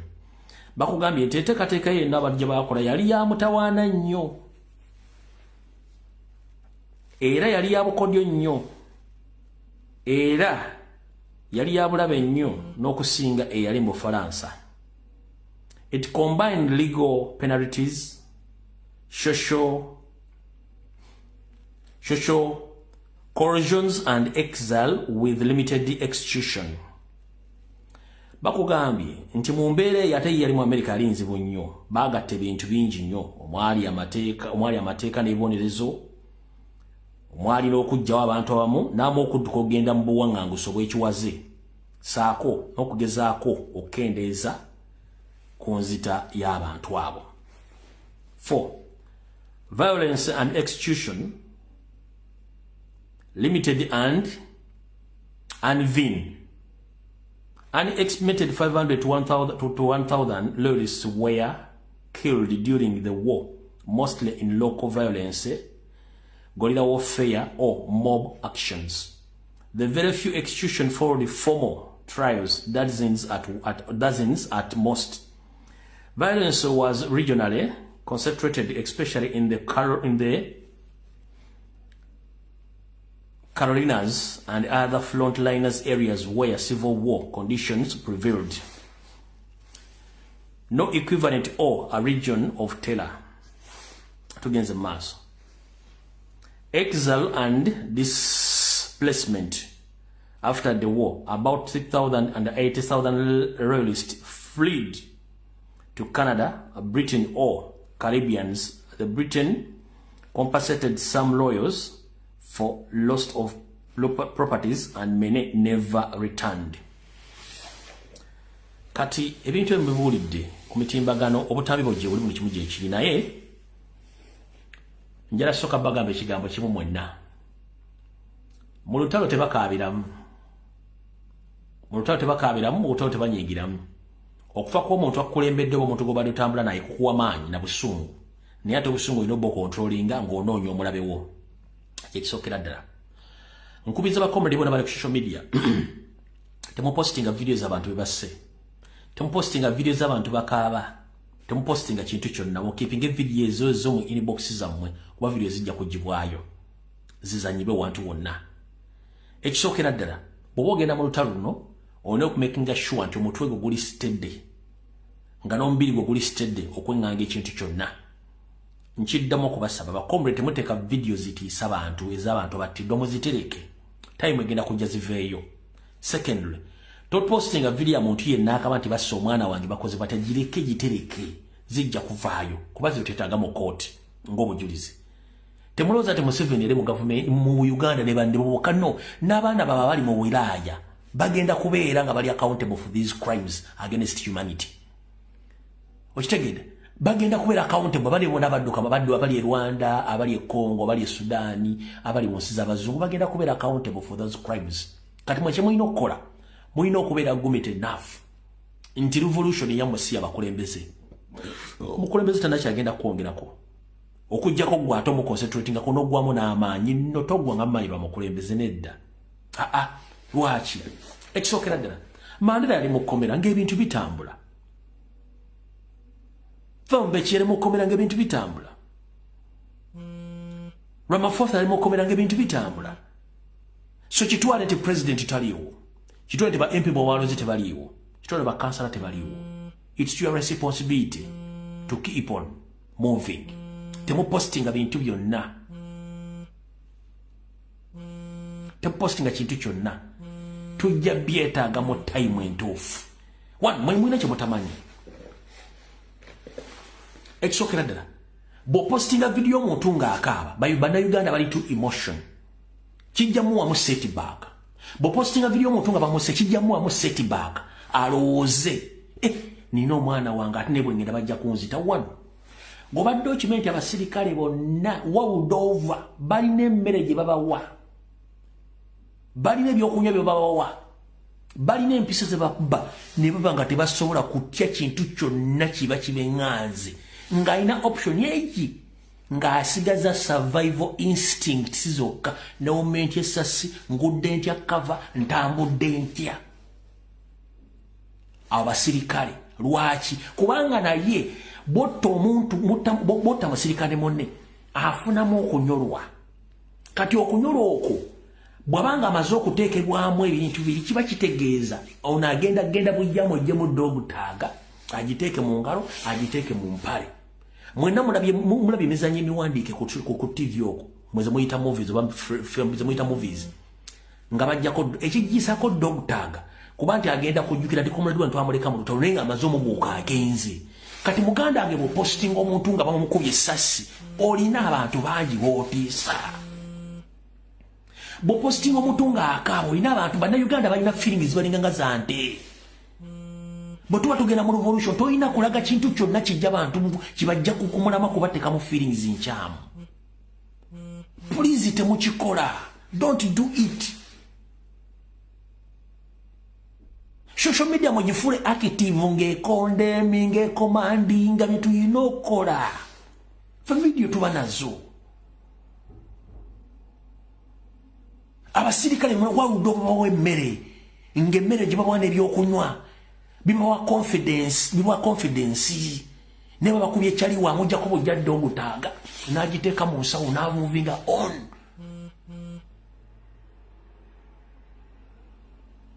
Nego postinga video wawe omwana nga bamuse wawe ate simanyi bamukubye olubuto luyise wawe otadde omuntu kitegeeza abantu bangi bo bannayuganda balina feelings nyingi baziteeka nezitalina kubeera. Singa muna ategera otanenge gyetululwanamu. Stay calm, compose yourself. Wadde oyagala nnyo mwegendeze nnyo pages posting ebintu ebyo. Mwegendeze nnyo pages posting ebintu baba sikialinga off bantu. eno message njagala gende mwenna ba elected MPs munoonya abaana bonna bali ku ground clandestinely mu ba facilitating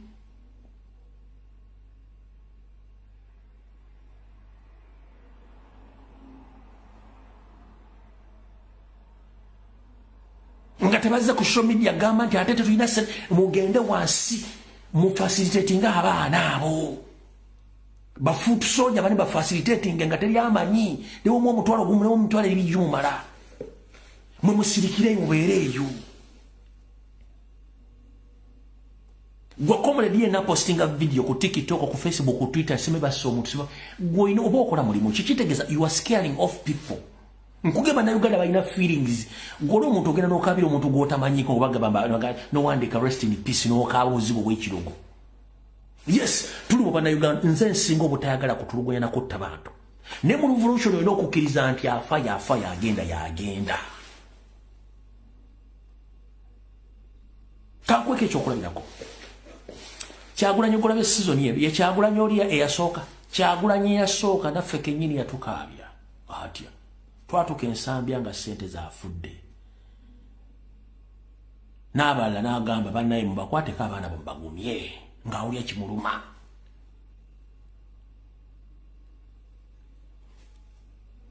n'abalala bangi abaafa president ng'ali so emotional kati bwe nkugamba nti we have to improvise n'okukyuka president ono Kyagulanyi wasizo si oli yali too emotion nammwe mwingala muve emotion ebifiri bibaveemu nange nnumwa video nzifuna nzensi wano ku social media all over Uganda nze nsinga okufuna videos ezitiisa goloza lwaki abambadde temunantegeera mugobera page yange eno kwennyini nkera ku mace neteekayo message neteekayo ka video nga kali fane baga just comedy one kukyusa timing kujja ku kiri kyobadde otaddeko kiconcentrating at least sekamukko oveko ka stress osekemu onaandika ate kati tuvudde ku mulama oseka nimuga no ne kye bayita motivation mu struggle mu lutalo kibeeramu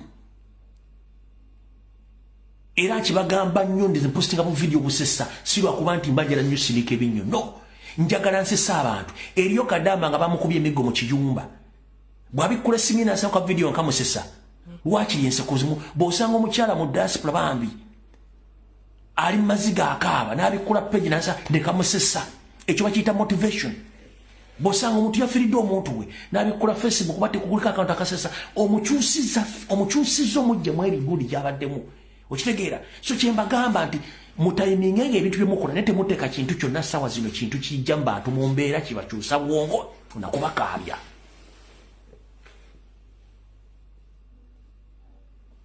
woza waki kifulugunyo yafa omusajja omuganda ye yali entertainer w'amagye mu nsiko ng'ayimba n'ennyimba ezitamanyikiddwa ezitategerekera nagundi na lirikisi zaazo ng'azina amazina azinira ba Museveni baani bonna wezi yafa yafiira ku kkubo nenga eyo system ya Museveni gibeezaawo yali entertainer ne kagulupu kakabalala nga bayimba to entertain the forces.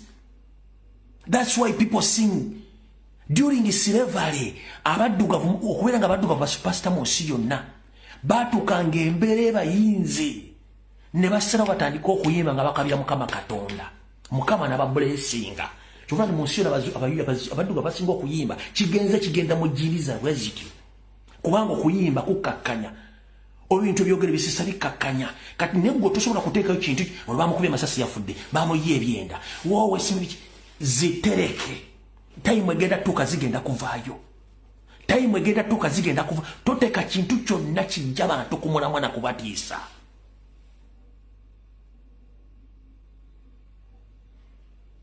tokiteekako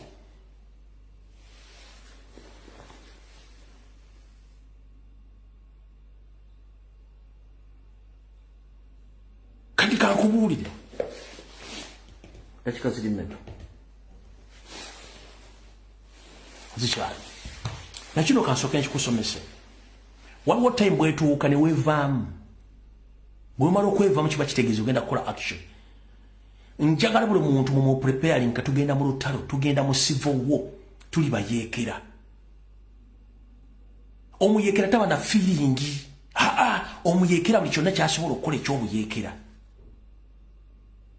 ngenda kibagamba temuddamu kulya bwozibozi bitambula ku social media mubireke nabagambye president is fine and safe to prove me wrong waba waira information ngira nga tali safe Museveni atadde buloko buli wonna ku nguudo ezifuluma nezingira Kampala banoonya Kyagulanyi Museveni atadde buloko buli wamu banoonya Kyagulanyi muntu omu individu bamunoonya lwaki nabagambye nti okubulaako silence ye n'okubula kuli priceless tebamanyi kyazaako kati gologo ga president bamuwambye yes bamuwambye kitwale ekyo twala kibamuwambye kitwale nenze nkugamba ng'omulwanyi president gyali kyakola akimanyi nawe kola ekikyo kola omulimu gugolina okukola ogugwe yagukola in fact oyo omusajja tetumubanja buli aga nti abanja Bobby go and eat your mother something period tetulina gwe tubanja Bobby tetumubanja feke nyini fe tulina okubanja bana Uganda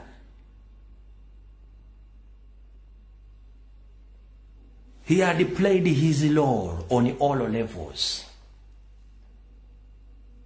Kyagulanyi agamba nti omubanja go and eat your mother something what have you done in this struggle okujonga na wayonka sengawe kundi oba wayonka kojjawe ekigere tosobola kungamba nti propaganda gobadde olya ku Kyagulanyi since 2021 atuuse wano kati afuuse dangerous nti ate gomwagamba nti mukama we yamukozesa ate yanoonya okutta abantu era ng'okyalina obwongo obwo abali bagamba nti state project ate bali mu kubba obululu bali mu kutta abantu ototo abantu bakuzannyira emizannyo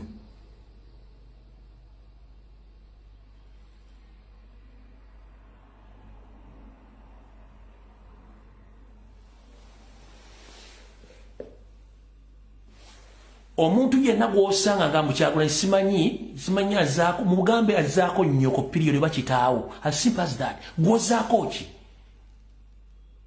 ozaako ki kyenkubuuza gwe ye kyazaako almost kujjako ligimu kyeki kyeggozaako ki oyina amabeere abiri ne Kyagulanyi musajja egugwagukoze gwokoze guli luddawa tosobola nagula kyamisana oli mukwayo olinga ng'embwa esala ekkonda tosobola nagula kyamisana obuuza mbwa zaako kyokka ayamba gwe oli mukaduuka ako litutunda ngatto tomanyi Museveni agenda kubijjika emisolo gya milioni 5 n'engatto zesibe mu mpale otambule ogende ozitondere mu ddiiro lyo oli awo yayooya mbuuza mbwa zaako ki azaako nnyoko period ekyokubiri buli agamba kyoba oyagala kyoba otwala yes muwambe period nze nkugamba ekyange ali safe era ekiddako mujja kiraba kyekyo neggwe munnayuganda ozaako ki kyekibuuzo kubanga ye with or without Robert Kyagulanyi Ssentamu eggwanga lirina okukyuka ate alina okubeerawo nga mulamu ekikulu kyabyonna kye mutannategeera nti Kyagulanyi alina okubeerawo nga mulamu by all means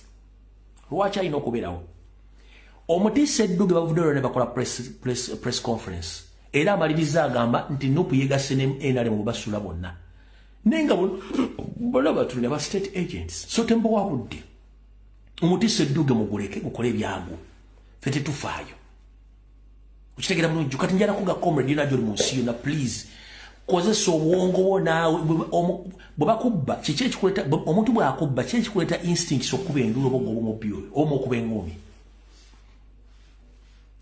nkubuuza omuntu bw'akubbako essimu lwaki okuba enduulu oba omugoba emisinde omukuba n'engumi lwaki those instincts ezikugira nga bakubbi those are the same instincts you should initiate in this process around please eyembeera ekujjira ng'omubbi akubbi kamugobe nkuba enduulu mukwate mukuba emigere muggyeko essimu yange gyembeera gy'oba oteekawo kati tugoba mubbi byebikolwa by'oba olina okukola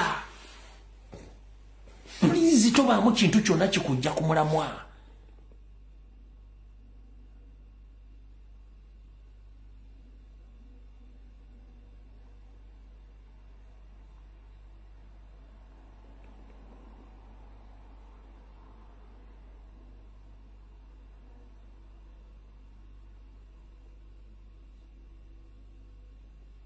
muganda wange kankubulire fabafune byomunda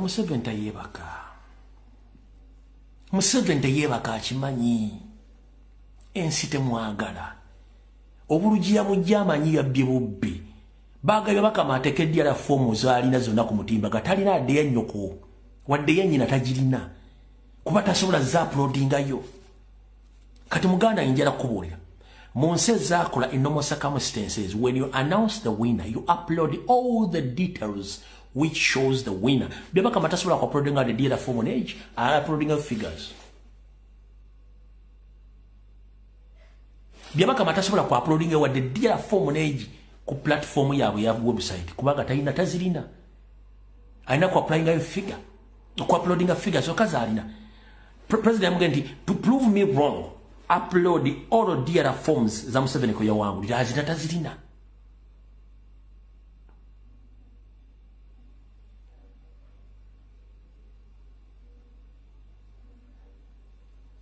kola choino kola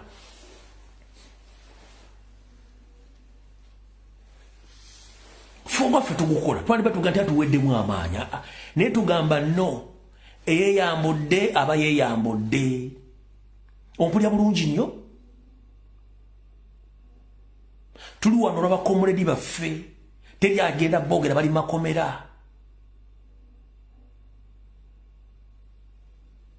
n'abalala bakyabawamba abatutta si bannayuganda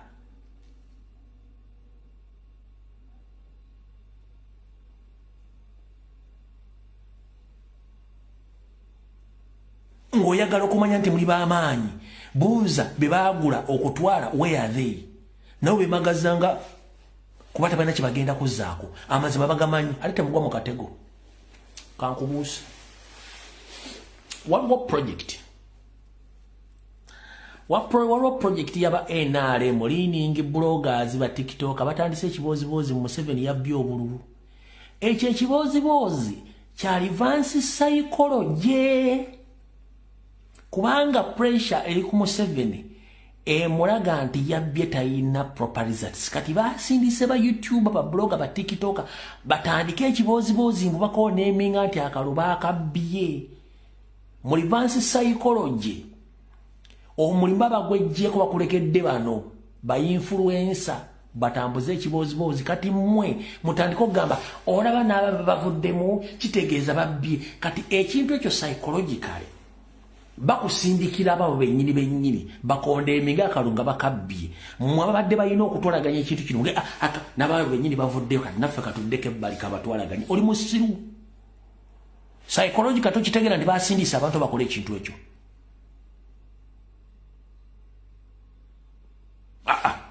njagala weekako okutegeera lero kanti kusomesa okitegeere ba TikTok ba NRM ne ba YouTube bagenda kufuba genti ekitufu Museveni yabbye akalulu wano kati gwolira kisinge oge olana ba NRM ba confirm ziti babbye kati gwe kiwandi badde okola bakikujjemo debbali oba kitaking over oli ali kisinge it doesn't care bamwogera mu kitegedde weekako okutegeera boy wange psychologically weekako okutegeera baba sindise sente weziri bagenda kikola waliwo n'emboozi zigenda ogenda vayo simanyi omusajja yavumye mukazi we simanyi beekyayi mu America simanyi ludda wawa eboozibozi bigenda ebyo nabyo diversions concentrate ku revolution kubanga state ebifandinga buli kiboozibozi kyola simanyi ono simanyi yakyayi mukazi we simanyi mukazi we yamusibisa simanyi talabira eboozi biri state fund tebaddamu bakulya sente okitegedde bulungi nnyo so eyo project bagitandise mugira bulungi nnyo temugiza ne mugigwamu kati gobono nawe bagenti naba NRM bade bajiwagira bagenti yabbye akalo kati gwe bwe bakusindikamu abo kati psychological gobodde baga katufunye n'abatu supporting aba NRM bogeri babbye akalo govemu nenga bali bagira basayininga voucher olw'ekintu ekyo kwecho batotaligende bali bakibatambuza era mugenda kuli ebiboozibozi ku diversion Kenzo teyatusasudde bebe kulu teyatusasudde fe aba ifutwa mugenda ebiboozibozi bigenda kujja temugenda mu diversion zezo mugenda biwule mugenda kuli anti bebe kunti yatusasudde fe kenzo yatusasudde fe ba comedians tebatu wadde sente sente bazibo wadde era zabaddewo wawula bagenda kikozesanga okwagala okukola ki okubajja ku mulamwa mukitegedde bulungi nnyo so mubere careful nnyo ku nsonga ezo nga nfundikira buno baka mwe basindikira buli munsi wetulaga ne wetuli naddala mu Uganda tetukyali mu byabufuzi byawedde tuli mu revolution lutalo lwakwenunula otolo lwekonula tetutera kubeerako mukulembeze kubanga buli omwalo okolanga bwayagala muganda wange gy'oli yonna ngenda kutegeeza ekikugira mu bwongo ky'oba okola tobuuza muntu yenna kubanga abaganda tuga nti amesa amaagi tegakola ki tegeesimira bunnya abaganda bali basajja bagezi nnyo lwaki amesa amaangi tegeesimira bunnya ensonga yeneeno obeera n'ekirowoozo ky'osobola okukola nti genda nkolesa gi corporation yefunding nyiga omuntu ono ne sente nzirina ngenda mufiirako munyige nkanyiga akasajja ka NRM kano kati Kasiru najja oli obadde ne kabugezi akuwadde ekirowoozo kiri kati Kasiru najja nagamba sooka okubireko olumbuyo mugambe ID eyo kati bw'okubira lumbi obanga ayasama nnyo nga naye agibuulira omuntu omulala nga n'omuntu omulala agimu kati musaka emugenda okwetegereza nga eyabadde ne pointi y'entuufu ogitaddemu abantu abasukka mu basatu buli omu alina idea yanjawulo ku kintu ekyo kati idea zigenda kwegatta temugenda kufuna kikolwa lwe lugero luga nti amamesa amangi tegeesimira bunnya ojja n'ekintu nga kituufu lwoba ogenda okikola kituufu bw'otandika okkibuulirako abantu buli omu akifunako idea ndala kati buli omu n'aleeta idea eyo ne muzigatta mugenda okulanga tewali kintu kigenda kukolebwa kubanga buli omu ayagala ye kye kyaleese kye kiba kikola ne bw'oba ofunye ekirowoozo nga kikyo mu bwongo n'okikola kiba kikola bulungi nnyo ngenda kunyiga muntu nti yes sente zange ziriwa nti 8 emitwalo gya 10 ngenda mutambulirako mpaka ne naamufuna njala sooka kuba ogenda okwenda boyi wange omala kubulira kyalo ngenda otuuza omutwe gwo wansi n'omanya gy'ogenda okwendera loogi ya sente mmeka backboard ya sente mmeka so eyo mechanism gye mukozesa nga mugenda okwenda bukoli mukozesa nga muteeka mu kwenga n'okunywa bia n'okubba the same mechanism bamukozesa okutaasa eggwanga lyammwe you make your actions so secretly to the extent that let nobody know your mission ekyo nkikuwadde nga nkijja muli olufumo nti amamesa amangi tegeesimira bunnya erimesa erimu lyo lisobola okwesimira obunnya ne bwe gawera amangi tegasobola kusimira anti buli kimu kiba kati oba ono yanaakikola oba ono yanaakikola oba gundi yanaakikola oba gundi kati nembeera nga mwetunira bwe muti ng'era abagwagwa naye ng'omuntu omu asobola okukola action agituusa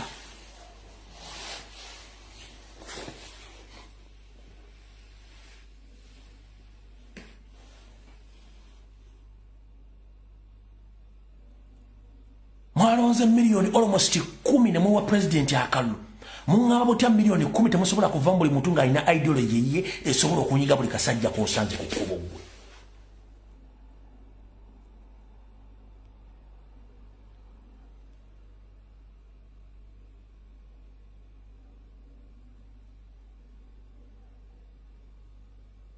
era mwagala nfuuke motivation speaker ate mbabuulira kino nakikola buti no kyolowoozaako ku ggwanga lyo ky'oba okola don't tell anyone please